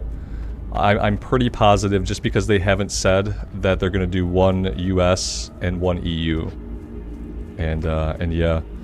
If not, we'll have to hash it out in the stream to figure out which one we're gonna go on. But I'm pretty sure it's gonna be just one, and I don't know if that's gonna be okay. I feel like if people were playing hardcore on Bloodsail Buccaneers and stuff, and it didn't break those servers, then it should be fine, you know. Like, having the one server should be fine. Like, server technology is at a point where they can have one server and they can have a crap ton of people on it, and I'm hoping that's what I don't want to see the community split up. I don't want to see the community split up. I don't want there to be a Horde hardcore server and an Alliance hardcore server, you know what I mean? So I really don't want them to split it up, because the moment there's two choices, one of them will be all Horde, one of them will be all Alliance.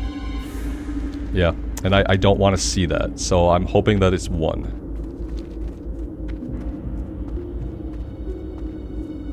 And if it's not going to be one, I feel like they should tell us that soon. Like, they should give us the server list today. A week out. A week out seems like a good time to know if they are going to do more than one. So I'm kind of hoping that they don't. Although if we hear any news, you know, with it being Thursday, we'll hear news either today or tomorrow. If they have anything else to announce regarding the hardcore stuff, we'll hear about it by the end of this week. Because there's not exactly a lot of time left to tell us.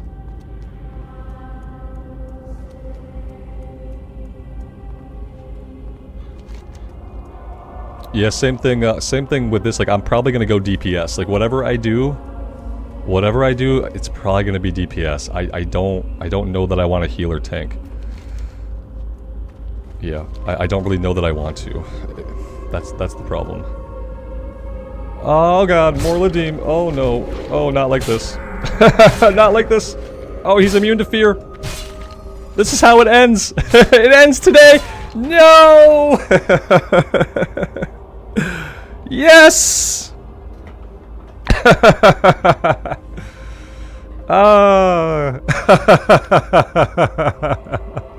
I love hardcore. Where's the guy from earlier who was like, how could you ever die? I don't think I ever died a single time.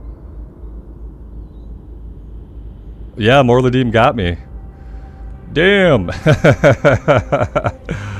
F's. F. Yeah. Oh gosh. Oh gosh. Oh god. Chase, welcome, man. Welcome to the stream. David, thank you. Thank you, guys. It's all good. It's been a really fun run. I am immune to fear. He's undead. I'm like, let's fear the undead. Like, that shows you how much you know about WoW. When you try to fear more Ladim. Yeah. What now? Well, first this. Bodoom. Bading. Badoom. Yeah. Yeah.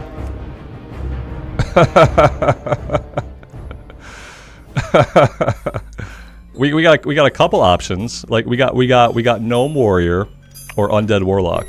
Now I deleted this character, but she never died. She's still good. Okay. Yeah, I deleted this character, but I never died. So like we have options here. You guys know what I'm gonna do. You guys know what I'm gonna do next. And they're both about the same level. I think they're both about like level 15. So which do we do? Let's see. It's the Forsaken Warlock or the Gnome Warrior. And you guys can have it that. Ask your community. Yep, go ahead, guys. I'm gonna sit here and drink coffee for a minute.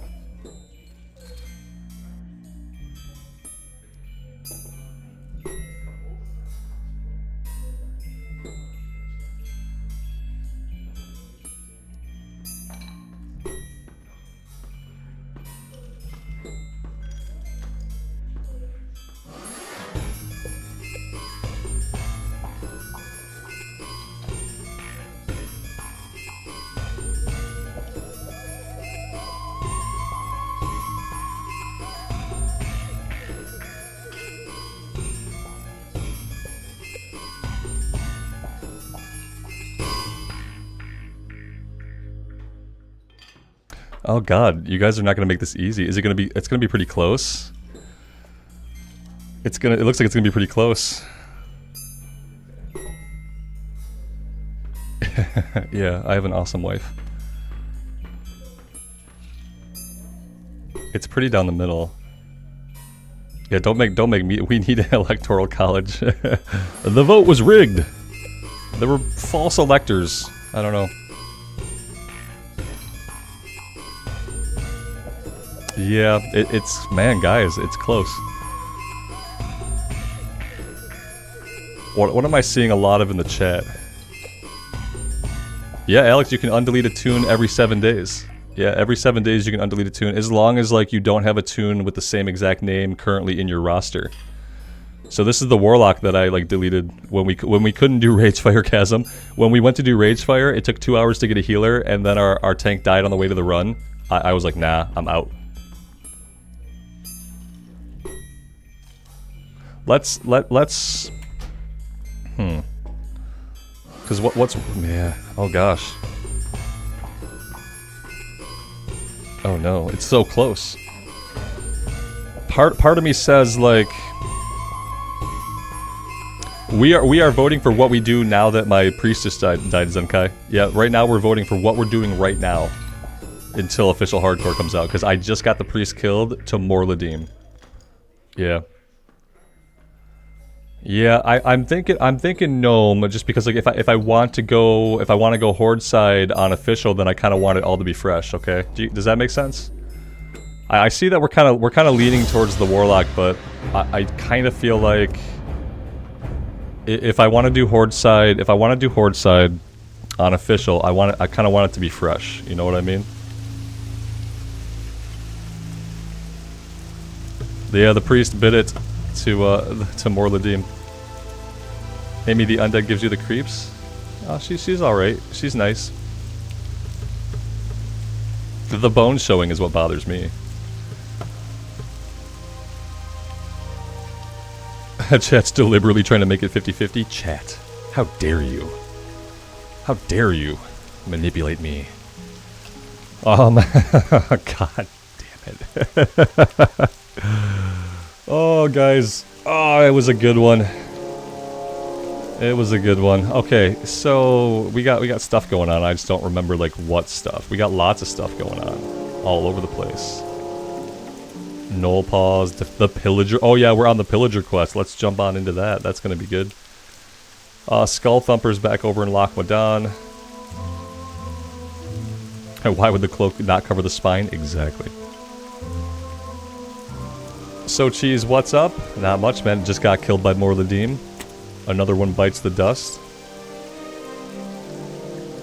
Johnny, everyone in guild was talking about me. Yeah, they're like, what a loser, that Rambles guy. He's got on an unkillable easy mode class and the dummy can't even live. He talks about Morladim 100 times and he goes up and gives him a hug. I'm sure that's like I'm sure that's probably the sentiment. Except the joys of hardcore.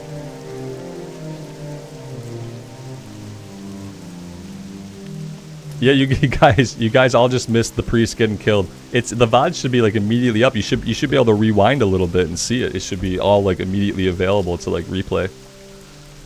But then if you do that, don't get stuck in the past, because then if you chat in and you're stuck in the past, then like your chats will be weird if you're not actually caught up. It'll be weird. Yeah, but so if you rewind and make sure you come back to live after you see the death. I can do Dead Minds again now. Fair. Fair. Yeah, I'd have to tank it probably, you know. What do I got going on in this kid? I got herbalism and alchemy? Is that what I have going on? Or am I skinning? I'm herbalism skinning. Okay. Alright, okay. I mean, let's keep going. Joe, this is the vote for what we're doing now. Yeah. I could have made it more clear. No, this was the vote for what we're doing right now since I got the priest killed. This is the vote for what we continue to play as we wait for the official stuff. Yeah. And I'm gonna take it down because I'm gonna do gnome. I'm gonna do the gnome. I know like a lot of you guys were on Forsaken side, so I wanna play horde on the official hardcore. So I want to stick on Alliance right now. Because I want to do Horde. I mean, or we could roll up something entirely different. You know, we don't have to do this. We could do something entirely different. Or we could do something that we would probably never do otherwise. What do you guys feel about like a night elf?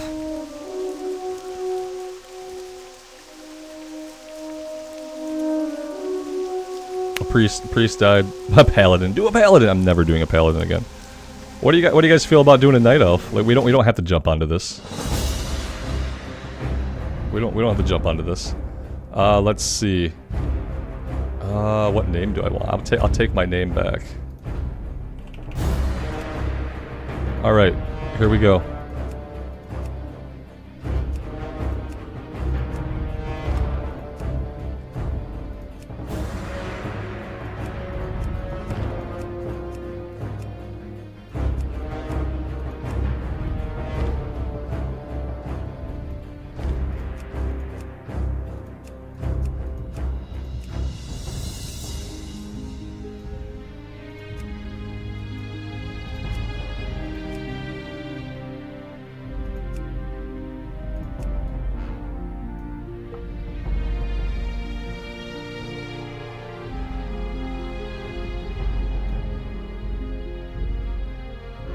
I think we could do this. This is something that I won't do unofficial. It's something that I would probably never do otherwise, but we can do it now. Classes that need weapon upgrades. You got a fair point. You got a fair point. I feel like with the pet it'd be a little different.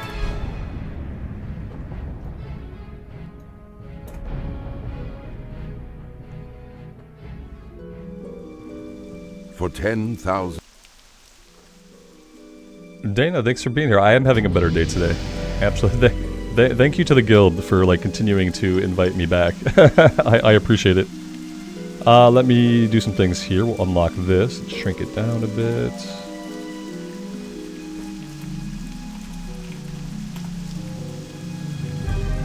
All right. Okay. Anything else? We got auto shot here. We probably need to move that.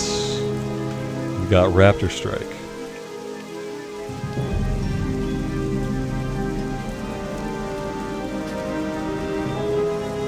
Wrong choice. It's gonna be fine.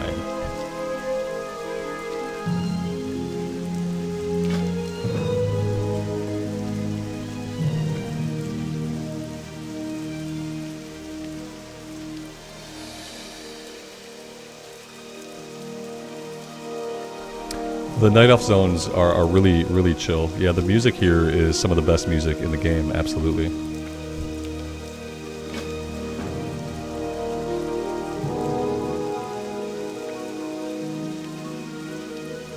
How far can I get the character in 7 days? Like level 20?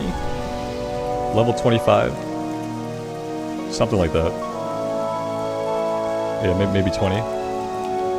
But then that gives us an alliance character to kind of flip back and forth from. Once I need rested experience in official hardcore, then we can kind of flip back and forth. No, I just explained it, Joe. What'll happen is in official hardcore we'll get into the 30s and 40s, and I'll need to have rested XP, so that'll be a good time to like rotate in a solo self-found character for something a little bit different. And keeping them on alliance side helps too, because then as we just did a bunch of horde stuff, we get to level 40, we want to get some rested, we can come back here, we can do some alliance stuff. So that's kind of the plan. But ultimately, yeah, we're here to have fun and hang out right now. Yeah. That's the primary reason why I'm continuing to play hardcore here, is just so we can have a good time. Auto loot needs to be on, of course. There we go.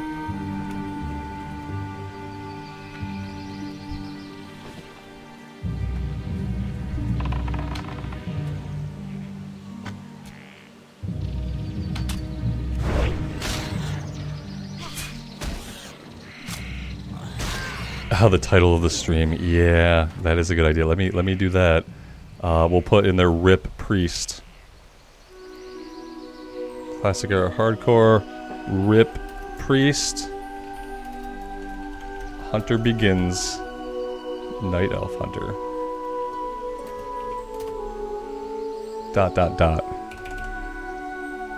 Thank you. Yes. There we go. Okay. Cool, cool, cool.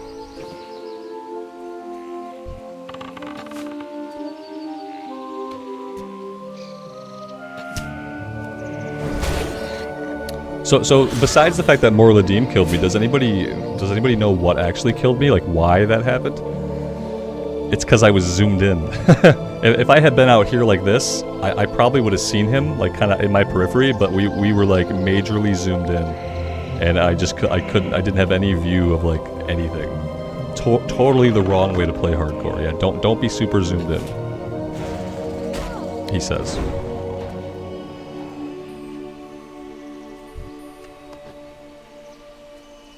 Yeah, the combo. I didn't see anything until he was slapping me, and by then it was far too late. And then what happened was he got us. I either got dazed or slowed, you know. And we did everything we could. We popped our self heal, divine plea or whatever it was. We popped a potion.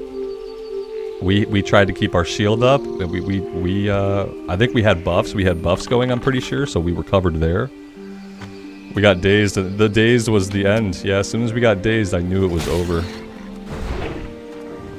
Yep.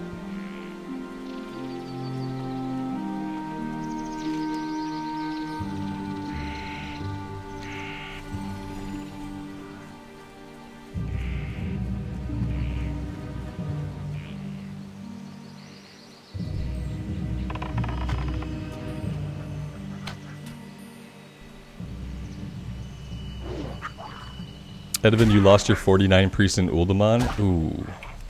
That's tough, man. That's a lot tougher than losing them when we lost ours. Yeah. That would be a bitter pill to swallow. Absolutely.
The server name? The server we're on right now is Bloodsail Buccaneers, which is where for the next 7 days people are doing the hardcore challenge.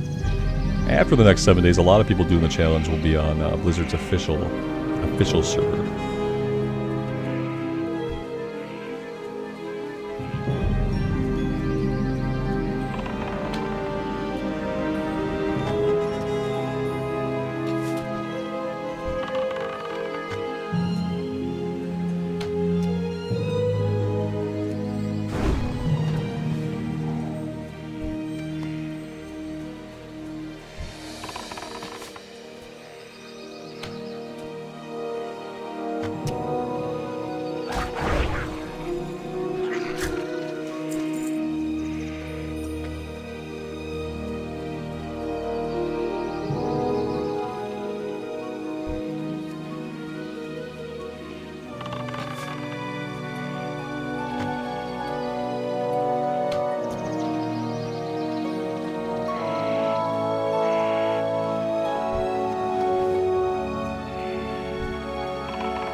Alright, let's go vendor. We'll visit the trainer. You know, I think our trainer's at the top of the tree, isn't he?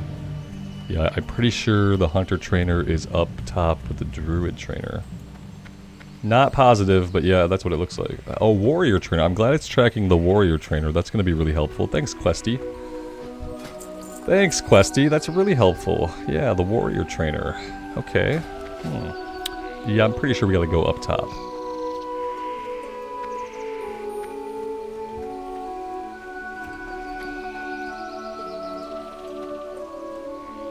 We didn't have anything that wasn't junk, I don't think.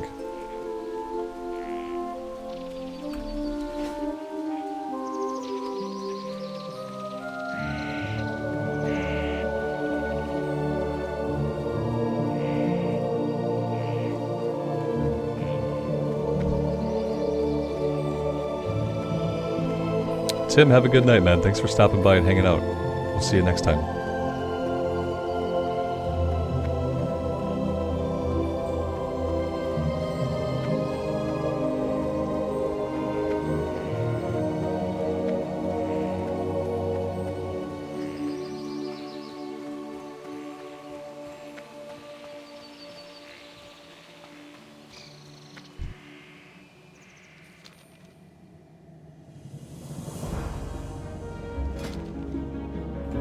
Oh, good. We get tracked beasts.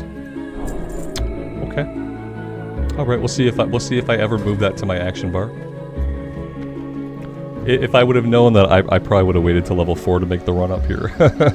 Track beasts. Okay. That'll probably be useful sometimes.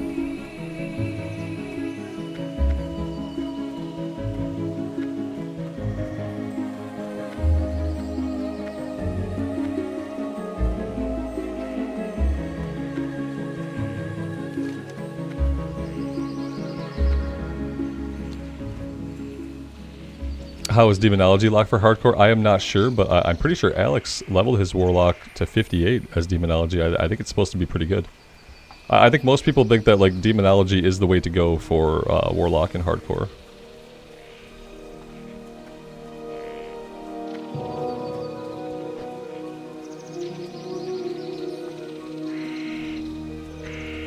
But from personal experience, I have no idea. Alright, that's the quest to go visit the guy who's poisoned. Alright, let's head north here.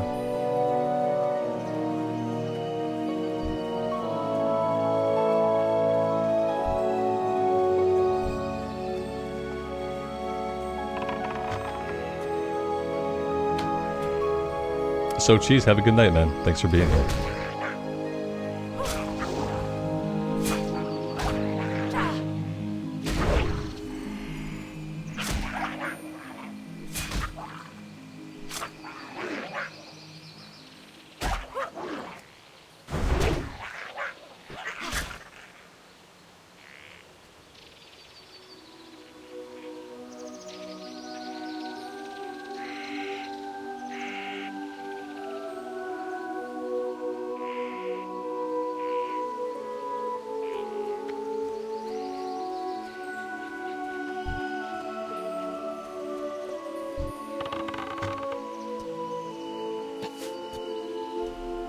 It's going to be really important that I figure out to like use my maximum range, especially before we have a pet. I really don't want to start like shooting at them unless I'm at max range.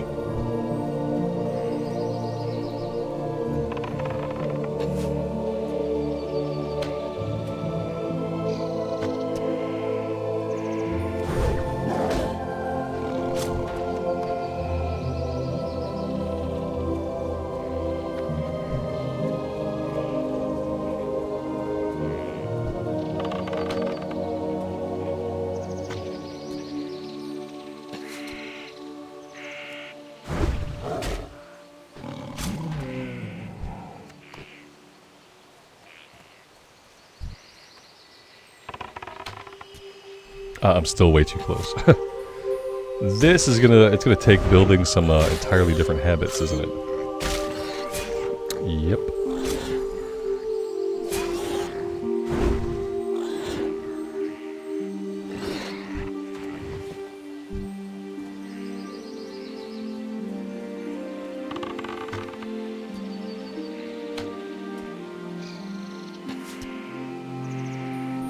I'd like to be able to get that 4th shot off, but I just don't know if we can, even at max range. Not sure if we can get that shot off.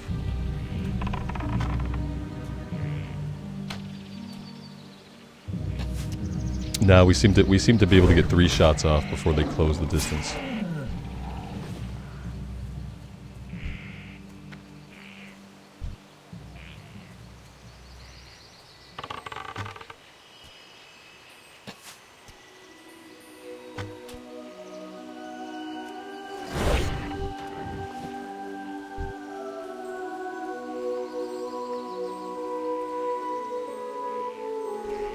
Yeah, Red Robin, you missed it. It was Morladim. Yeah, it was Morladim that got us. Yep, we were just running through the graveyard, just all lackadaisical, not zoomed out with the camera, not really doing anything. We were just trying to get somewhere. Just simply trying to get to the northern part of Darkshore, and I just happened to run right into Morladim. I ran up and gave him a big old hug, and he reciprocated by crushing my face in. So yeah. That's how that happened.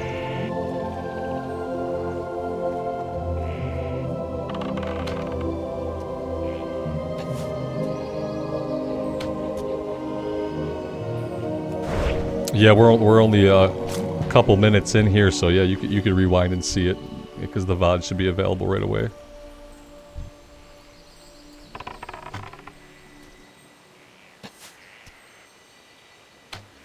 Yeah, he crushed me. He stunned me. I got dazed, you know. If he hadn't managed to daze me, then we might have gotten away. We popped everything we had.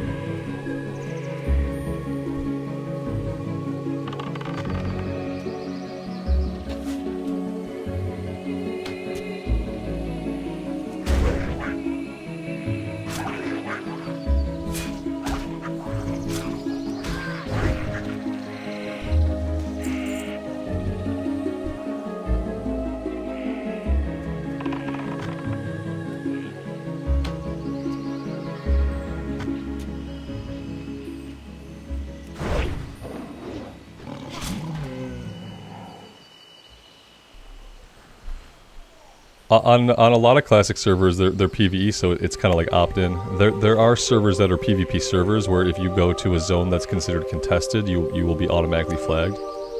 But if you're playing on a PvE server, then it's your choice whether you're gonna be flagged or not. You'd have to right-click yourself and enable PvP.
Have we managed to see the named Timberling yet? We did see him. I can't remember what character we were on that we saw him, but I did get him. The one that drops the quest item. Yeah, maybe it was when we brought a dwarf rogue here, just in classic era. It wasn't a hardcore run or anything. We had a dwarf rogue that we ran here, I think.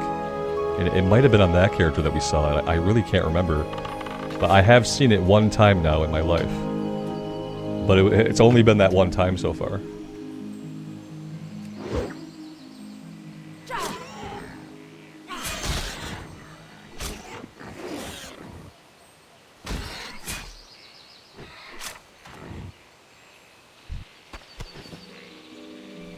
Paul, that sounds really cool. Like you said, probably not for hardcore, but that actually sounds really cool. And I'm probably going to look into that for immersive stuff. King Kong Frame Fader add-on. Yeah, I might look at that for immersive stuff, because that sounds cool, but to your point, probably a bad idea for for a hardcore run.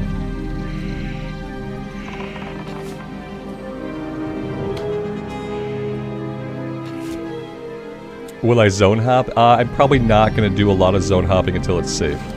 What I would do on this character instead is I would rather grind. I would rather just do some extra grinding here and just kind of get to a point where like it would be safe to zone hop.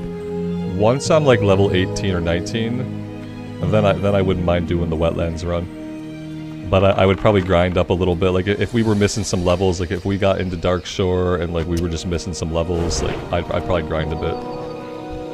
On a hunter, like grinding is going to be super easy, especially once we have the pet. But I don't plan on making any risky runs through the wetlands or any risky swims.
Yeah, Joe, you got 7 days, man.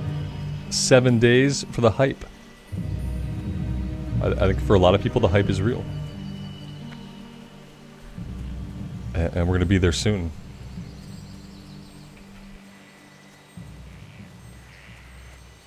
I'm excited to see the starting zones like overflowing with people. Even though it makes like early questing kind of a little bit of a pain. It's totally worth it. Totally worth it to see like 100 people running around you.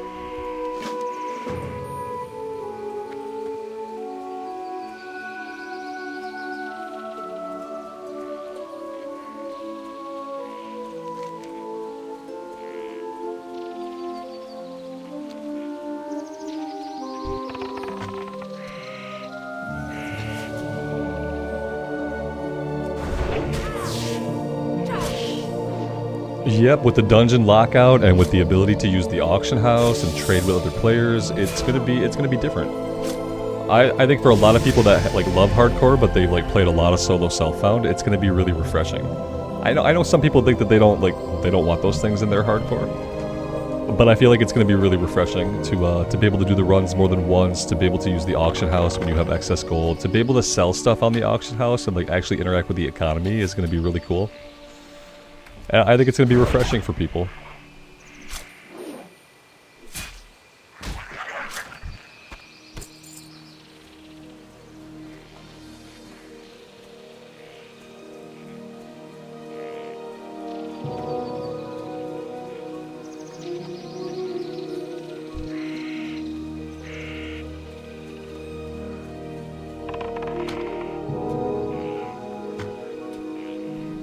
Any cool pets I'm hoping to tame? I have put zero thought into it yet because we just got started, and we got started after another character died, so like I'm part of me is still living in the past. Like part of my brain is still like in the past, like regretful of everything. And the other part of me is playing this character. And so I haven't thought much further ahead than like the buttons I'm currently pressing. But yeah. And the highest level that I've gotten a hunter to in hardcore was level 19. I think we got the dwarf hunter killed in Westfall, 2 murlocs at level 19. So we'll see if in 7 days I can get past the level 19 threshold. That would be like a personal milestone for a hunter. Regretful of everything. A great 3-word phrase to describe hardcore. Yes.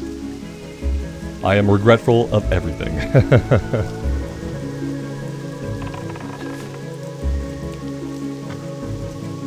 Cats require fishing? Yeah, they like fish.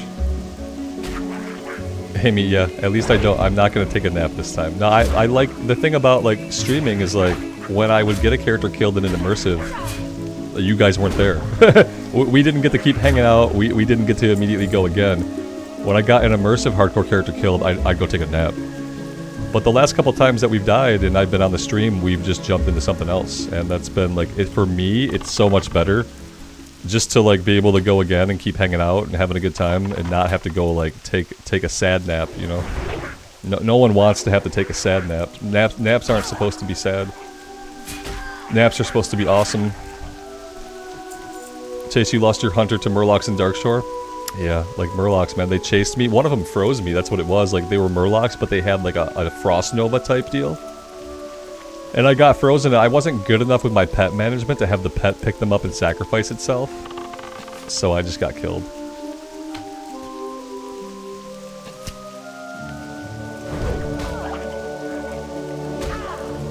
Oh man, freaking Morladine, man. There's nothing really like that on the Horde side, is there? I can't remember running into any elite on the Horde side as much as we run into Morladine. I'd aggroed him 3 times today before he killed us, right? Was it 2 times or 3 times? I'd already aggroed him. I don't think there's anything quite like that I can think of on the Horde side questing. Except Son of Ergol, Son of a Biscuit, Son of Ergol. I feel like I've never run into Son of Ergol as many times as I've run into Morladine, though. I'll say that. Yeah, Son of Ergol is definitely the closest, but again, like I said, I have never ran into him as much. Yeah, but that's a good point, man. Yeah, Silverpine.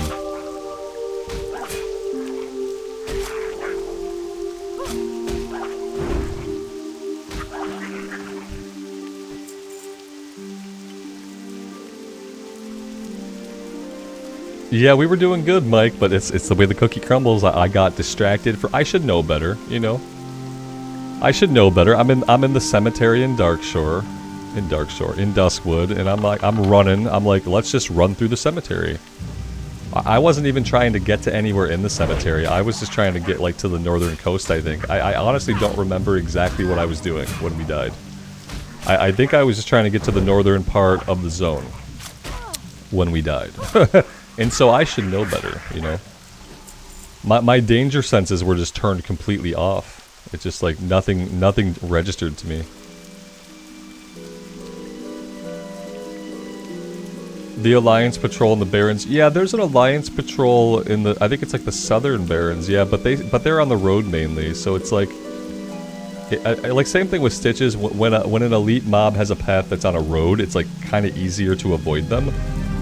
Whereas Morladim just kind of goes through the cemetery in his little loop, and yeah, he got us.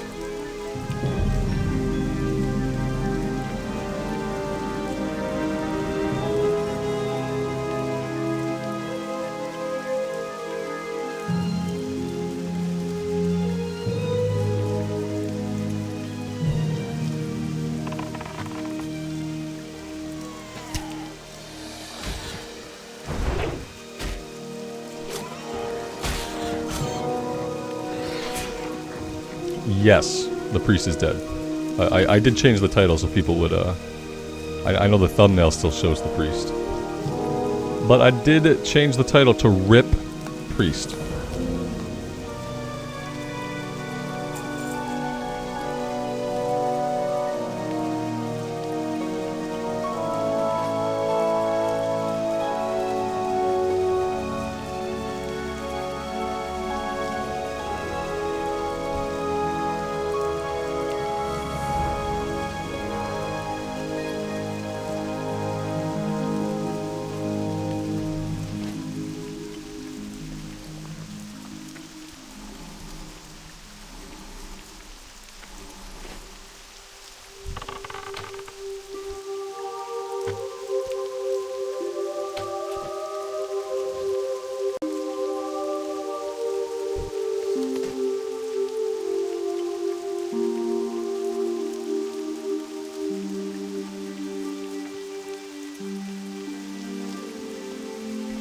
We should probably go train level 4. I hope we get like a button that's more useful than track animals. That would be really cool. Do I want this weapon? I kind of do, but it would break us. I have to focus on getting the abilities. Yeah, buying the weapon would break us.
Alright, what do we got? We got Aspect of the Monkey.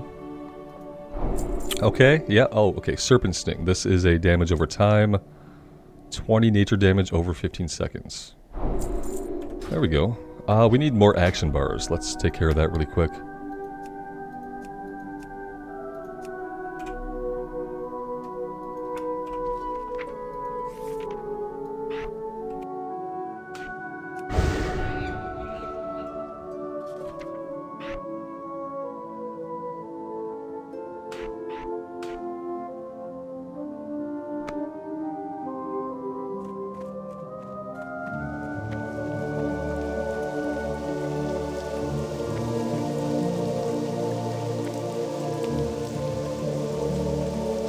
We did a Tauren Druid. The Tauren Druid got to level 24, 25. And the Tauren Druid died at the Dwarven excavation site in the Southern Barrens to a bunch of guys who had torches. What the torch allowed them to do is that they could all cast Fireball once. So a pack of them respawned behind me, again because my camera was too close. I was already fighting two guys and didn't see the respawns come in. And they all fired their torches, and we melted. We just melted. And the Druid was another class where I was like, oh yeah, we're super strong, really impervious. And then we got melted by a bunch of fireballs all at once. It was a good time.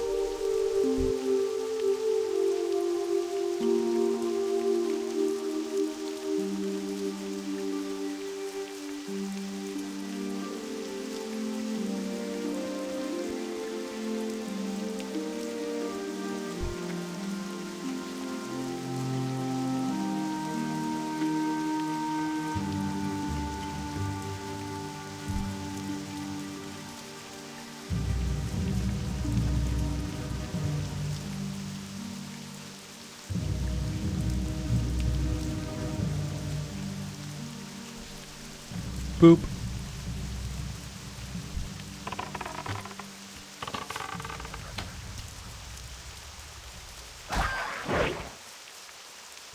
Yeah, the first 10 levels on the Druid were really challenging.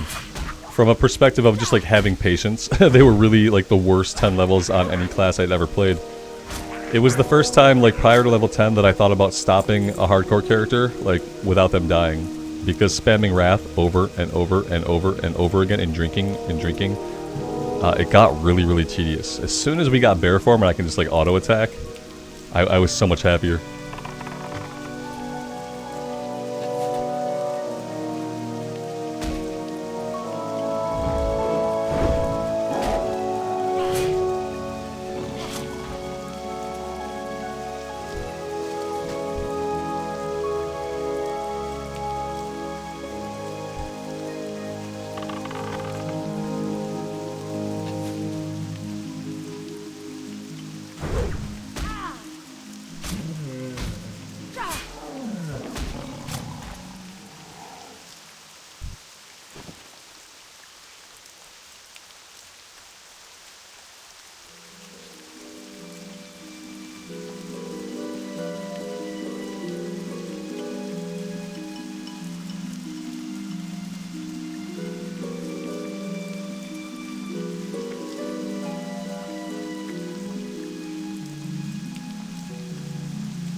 Alright, now I need to find a lot more of the mushrooms. I'm having a hard time seeing them / finding them. I'm sure I ran by like a bunch of them and just completely missed them.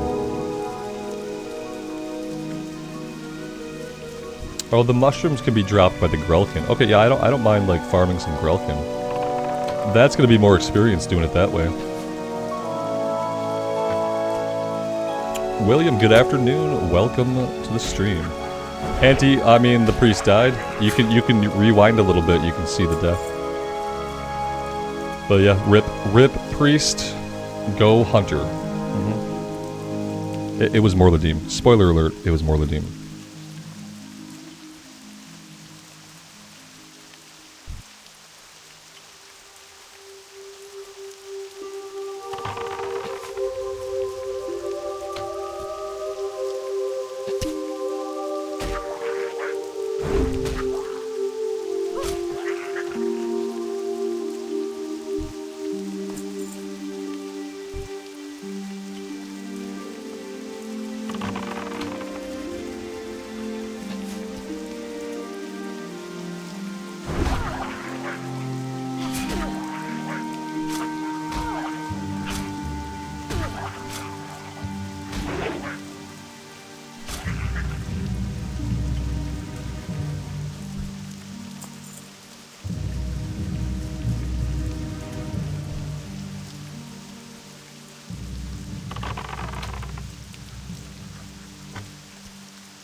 Yeah, Joe, I highly doubt that there will be a lot of groups going out anytime soon here.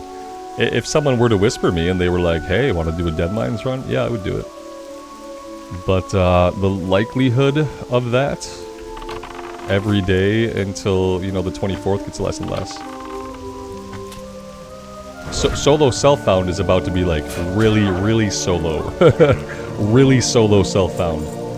As in, like, no other players around solo is what it's eventually going to be, you know?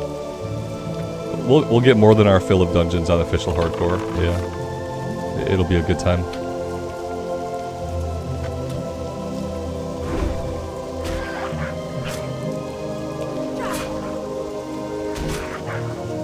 Priest died about, let's see, the priest died, do a slash played. The priest died about 38 minutes ago? We've been on this character for about 40 minutes ago. 40 minutes ago, apparently. I didn't realize we'd been on this character for so long already. 40 minutes ago, the priest died. Just about there.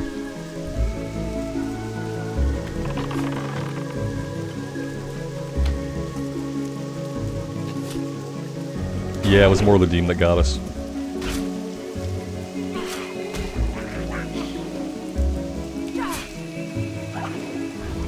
Oh, only in Wrath, Joe. Yeah, not in Classic Era.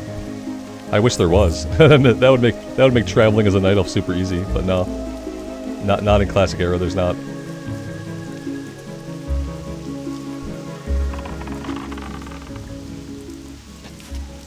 Ah, God, tactical. Thanks, man. You're absolutely right. Yeah, before I push on, I have to go back and get arrows because ammo is a thing and we need it. Yeah, let's go back now. We'll go back now. We'll dump our inventory, and we'll buy a bunch of arrows.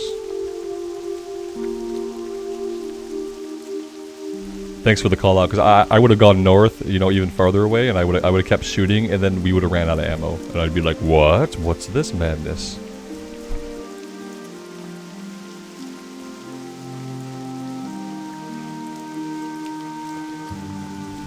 We can't quite afford the bow. It was like 3 silver. Maybe as soon as I buy the bow, we'll get one from a quest, or we'll get like a world drop. You know, as soon as I spend the money on it.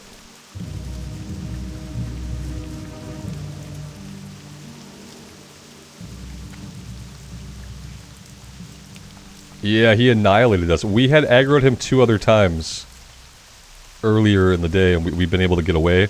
But I walked right into him. And then the other thing that happened was that he dazed me, like, pretty much instantly. And I couldn't get any distance. We popped everything we had to survive, and it just didn't happen. Yeah, I could grab the bow. I might as well. I'm gonna regret it. I know. Oh, we can't get it. We don't have quite enough. We have to get arrows. Yeah, let's focus on the arrow situation.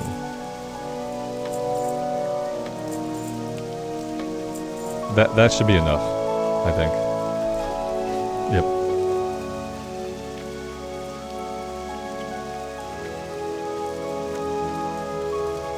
Dana, yes. Yeah, it's important for, especially, warriors will definitely want to get some sunders up on a target. Now, no one really plays like that anymore. Like, ideally, a group would let a warrior get some sunders up. But that's really not what happens anymore. As a warrior now, like, you're lucky to get a sunder up before, like, the mage is blowing it up.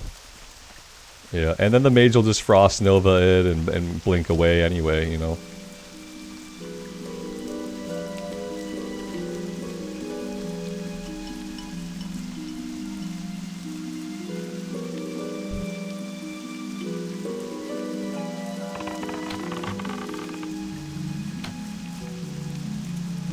Hey, yeah, we can do first aid this time because we're not doing tailoring for a change. Yes, we can do. Well, I don't know. We can do leatherworking skinning. Obviously, we can do leatherworking skinning. That's going to be the easiest combo for this character, and with the amount that we'll be able to skin, we will actually be able to craft meaningful gear for ourselves. So that'll be nice, and then we can use our bandages, our cloth to actually make bandages for a change. Mm-hmm. Absolutely. Thanks, Amy.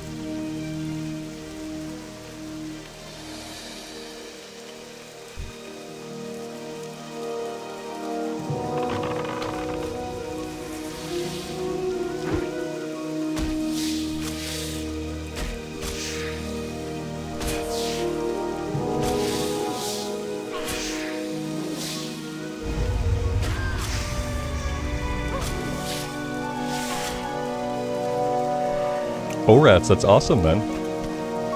It's good to have help, especially if you're kind of new.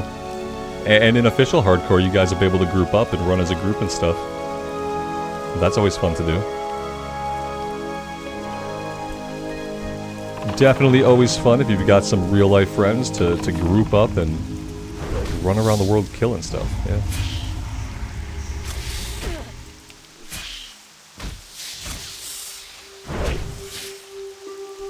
Poison's kind of nasty.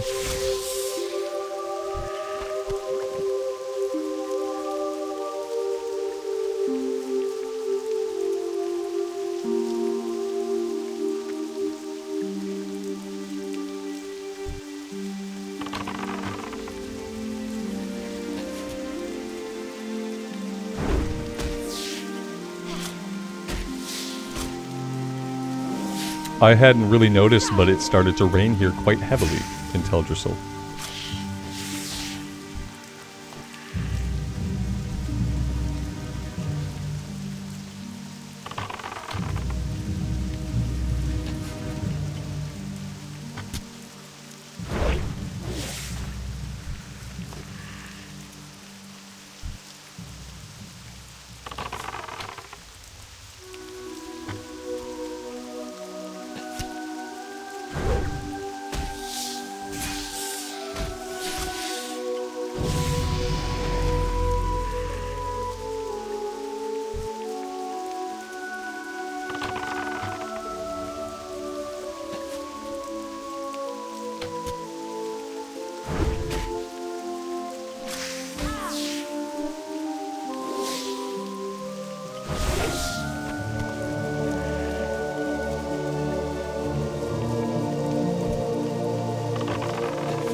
What am I gonna eat? I don't know, Joe. It's gonna be a mystery. I don't know what's for dinner. I'm gonna find out in a few minutes. Whatever it is, it's gonna be delicious.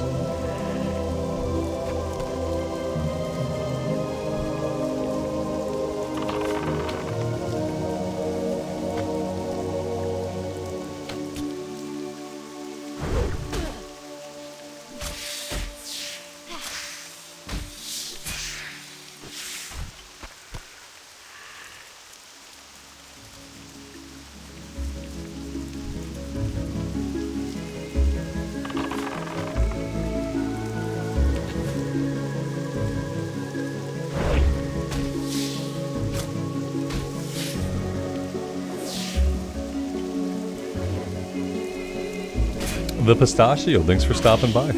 I appreciate you checking out the stream. That's awesome. Andres, more Ladim happened to the priest. We ran up to Morladim and like gave him a big old hug because, you know, sometimes I'm inattentive. That's what happened.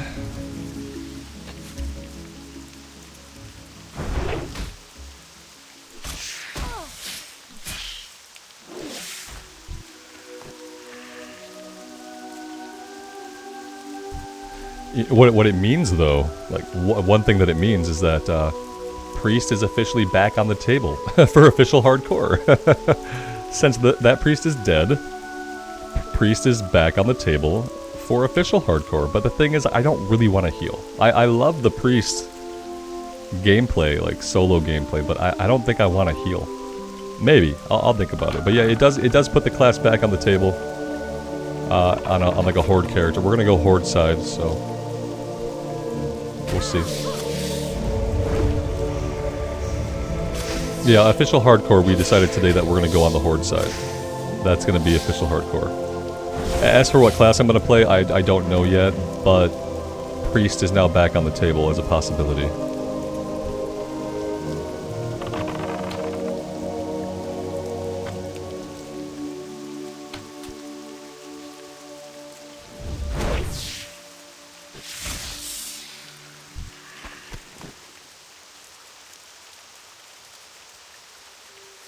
Epic, thanks man. Thanks for being here and checking out the stream. I appreciate it. Tauren Shaman, yeah. If I did Priest, I would probably do Forsaken. If I did, because I'm not gonna do Troll. I'm not gonna play a Troll. So, if I do Priest on the Horde side, it will be a Forsaken. Yeah. Bones and all. Bones and all. Orc Warlock. Tactical just says, you are doing an Orc Warlock. Maybe. Yeah, maybe.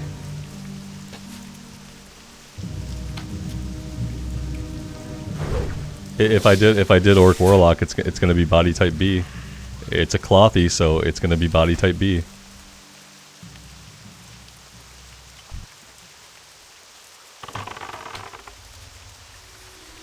Just so people can prepare themselves for that.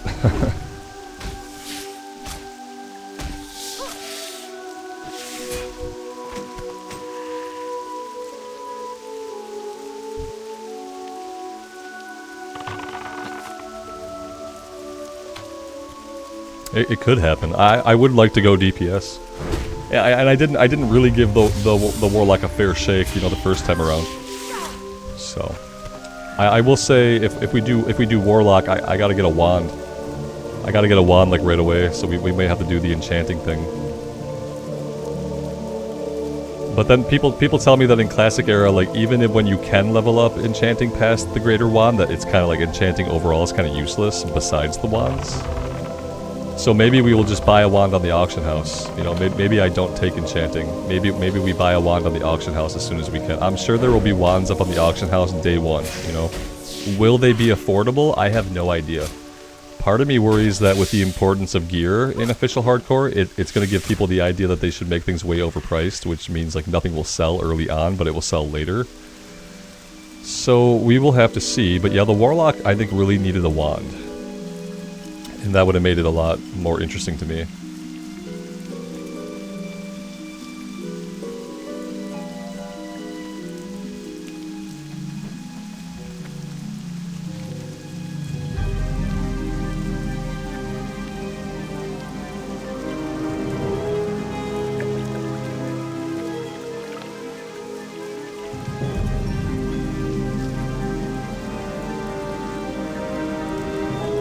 Yeah, it should be cheap, but like keep in mind, I don't know, I'm worried that people are going to have like an idea of the value of items and they're going to try to like ascribe a higher monetary value to the items than would normally happen on a regular server because of the nature of hardcore.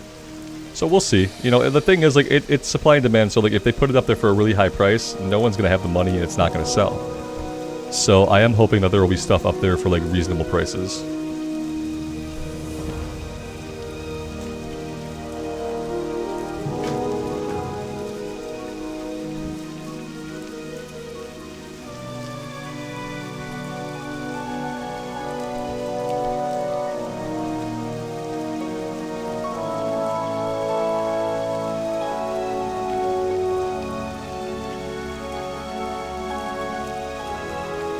The Warlock has a chance, yeah. It's on the table. Yep. Absolutely. Especially if I can get some of you guys to like tank and heal stuff in the guild. Like I don't really want to tank and heal.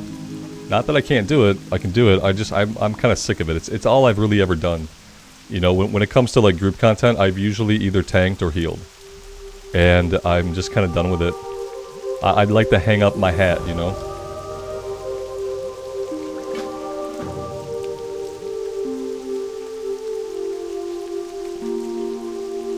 Alright, I think we're gonna go back. We'll do this quest. We have to go into the cave. Gotta go into the cave for this one. And then this might be some of the last stuff that we have going on here. I think after this we're going on to the town Danalan? I don't know what the town is called. It starts with a D.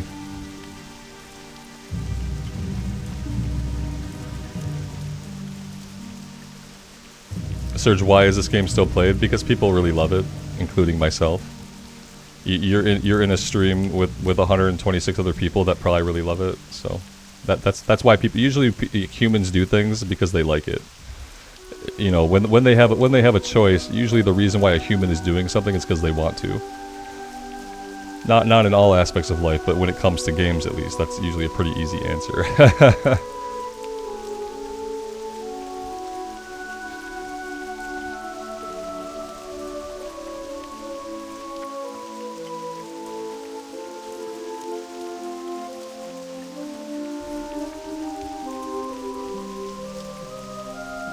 I'm glad you were kind enough to correct your misspelled negativity. That's fun. Boop. I can feel my troll senses tingling. They were tingling. So we're done with that.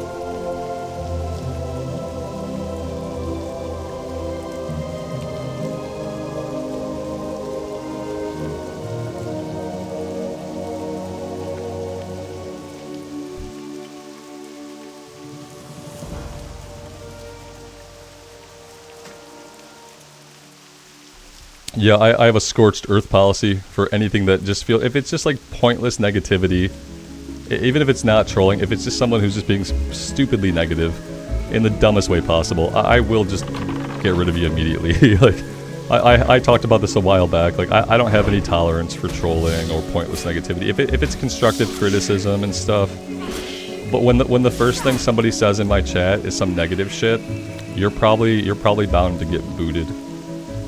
Like, if I don't know who you are and that's the first thing you say, it's just a dumb way to try to interact with people.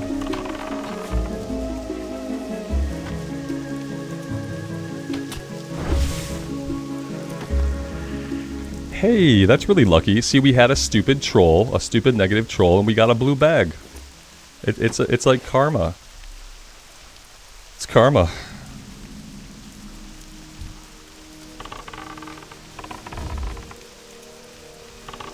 Line of sight. Oh no, weird line of sight issues here. We're still not in line of sight.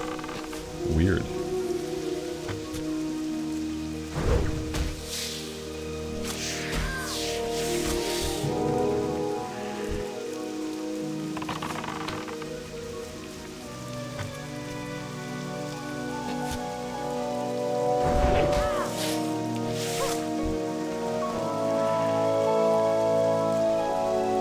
Matthew. So Robert, tell me about when you stopped working a day job and went to staying at home. No.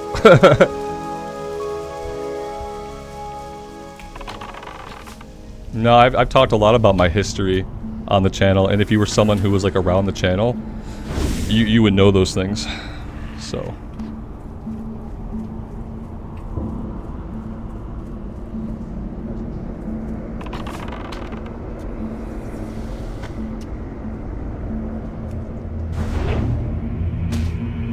I need a black bag, Johnny. It has worked for you. You know, Murder Tacos is still alive and our priest is dead, so you might be onto something. You might be onto something.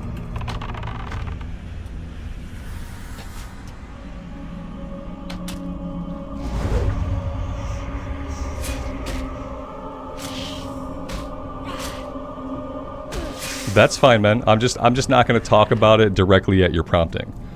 Cause like, yeah, I'm just not going to. I've talked about it plenty of times. you know?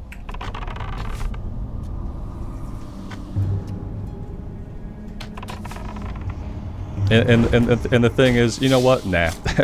Nah. I got food coming, so nah.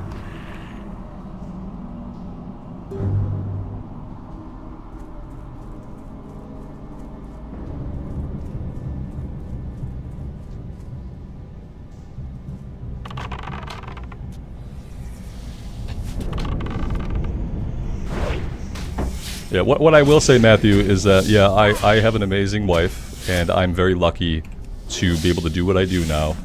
And it was years of work to get to the point where I am at. It didn't happen overnight, and it was 5 years of working on the channel. And that's really all I'll say.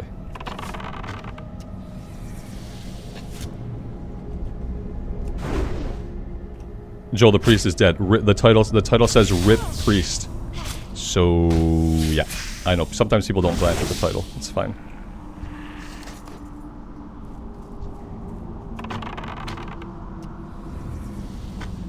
Yeah, Matthew, understand, it's just like when the first thing that somebody asks me is about my personal life, like, it's off-putting. When you jump into a stream about WoW, like, if the first thing you were to ask about was, like, my history with the game, or my favorite class, or something, like, related to what we're doing, and then I wouldn't mind so much, but I kind of get, like, keyed off when the first thing that somebody says in my chat is just, like, a personal question, you know? And I get that people are interested in stuff like that, but I've had too many experiences with people to, like, not get keyed off when the very first thing somebody asks me is, like, a very personal question. Because it's like, hang out, you know, be at the stream, you'll hear about these things naturally. That's all, man. It's not really any offense to you, it's just that I know stuff that triggers me, and I'm just careful. That's all.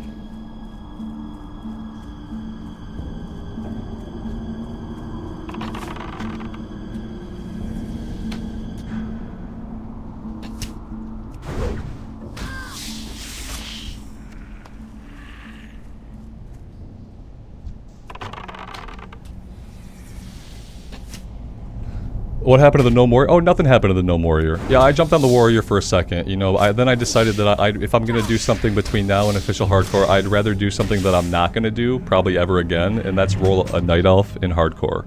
So yeah, I just decided, and Hunter as well, like, I'm never gonna play a Hunter on official, so I just decided to do this.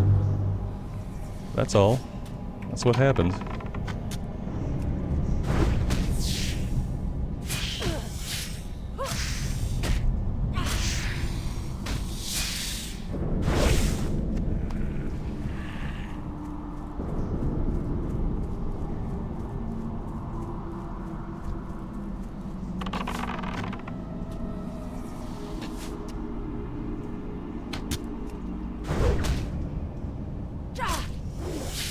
I did undelete the Forsaken Warlock, yep, they got undeleted, because they never died.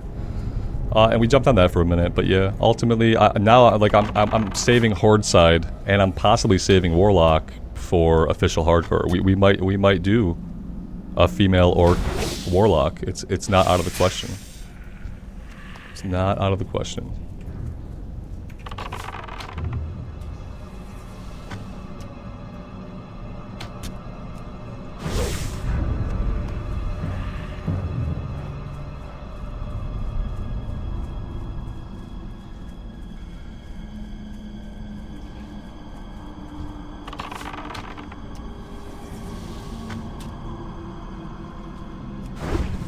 I've had fun on the Hunter before. I have fun on it, but, like, I'm not good at pet management. I'm, like, really bad. The reason my previous Hunter got killed was because I suck at pet management. I could have had my pet pick up those Murlocs and, like, die for me, but I didn't have, like, the cognizance or the dexterity to pull it off.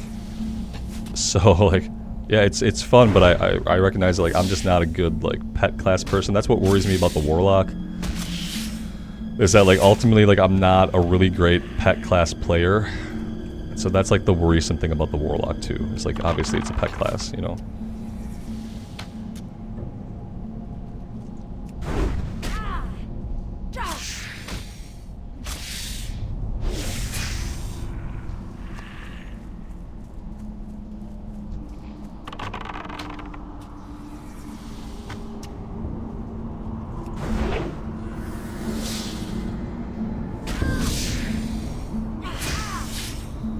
It's the best PvE solo class. Yeah, like, listen, it's really strong. It's a really strong class. I just, like, for hardcore, like, I don't think it's gonna be for me. Like, I want to try this here, but, like, in official hardcore, there's, like, no way I'd roll Hunter. That's all. Because I think I'm bad at it. I think I'm bad at it.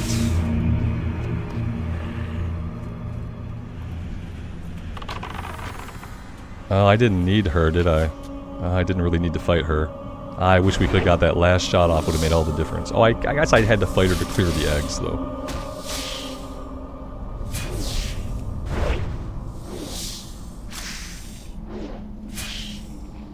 Alex, I know you want me to go down the demonology tree, man, but I remember looking at that tree, and I remember just, like, thinking about how boring all the talents looked. We are full up. We're full up. Robert, the healing herbs. Bye-bye healing herbs. Gloves. What other... Is there any piece of gear that we just can equip? Doesn't really seem like it. Oh, there we go. Okay, that frees up a couple slots.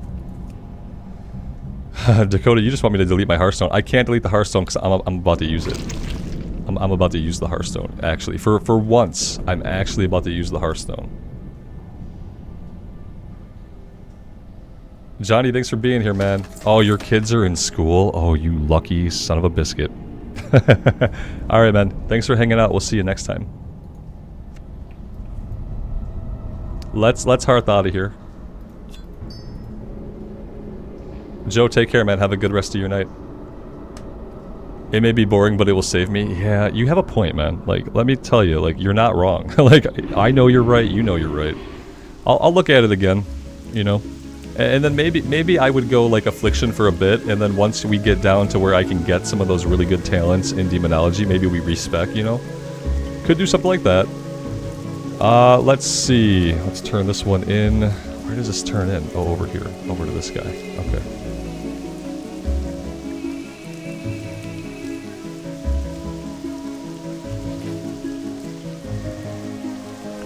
Alright guys, I am actually going to call it here for the day. I'm going to log myself in later and run to town to get rested XP, but I want to have dinner with my family, and dinner has been ready for 5 minutes, and I want to actually go up and eat it with my wife and son. So I am going to do that. I appreciate you guys all being here. Thank you for hanging out with me. Thank you for carrying me through the death of my priest and, like, getting me over that, getting me to a point where I'm emotionally okay and we can keep going. I really appreciate you guys. And yeah, it's been a really good time. Thank you guys so much. As always, take care of yourselves out in the real world and take care of each other. And we will see you back here again very soon. Bye for now.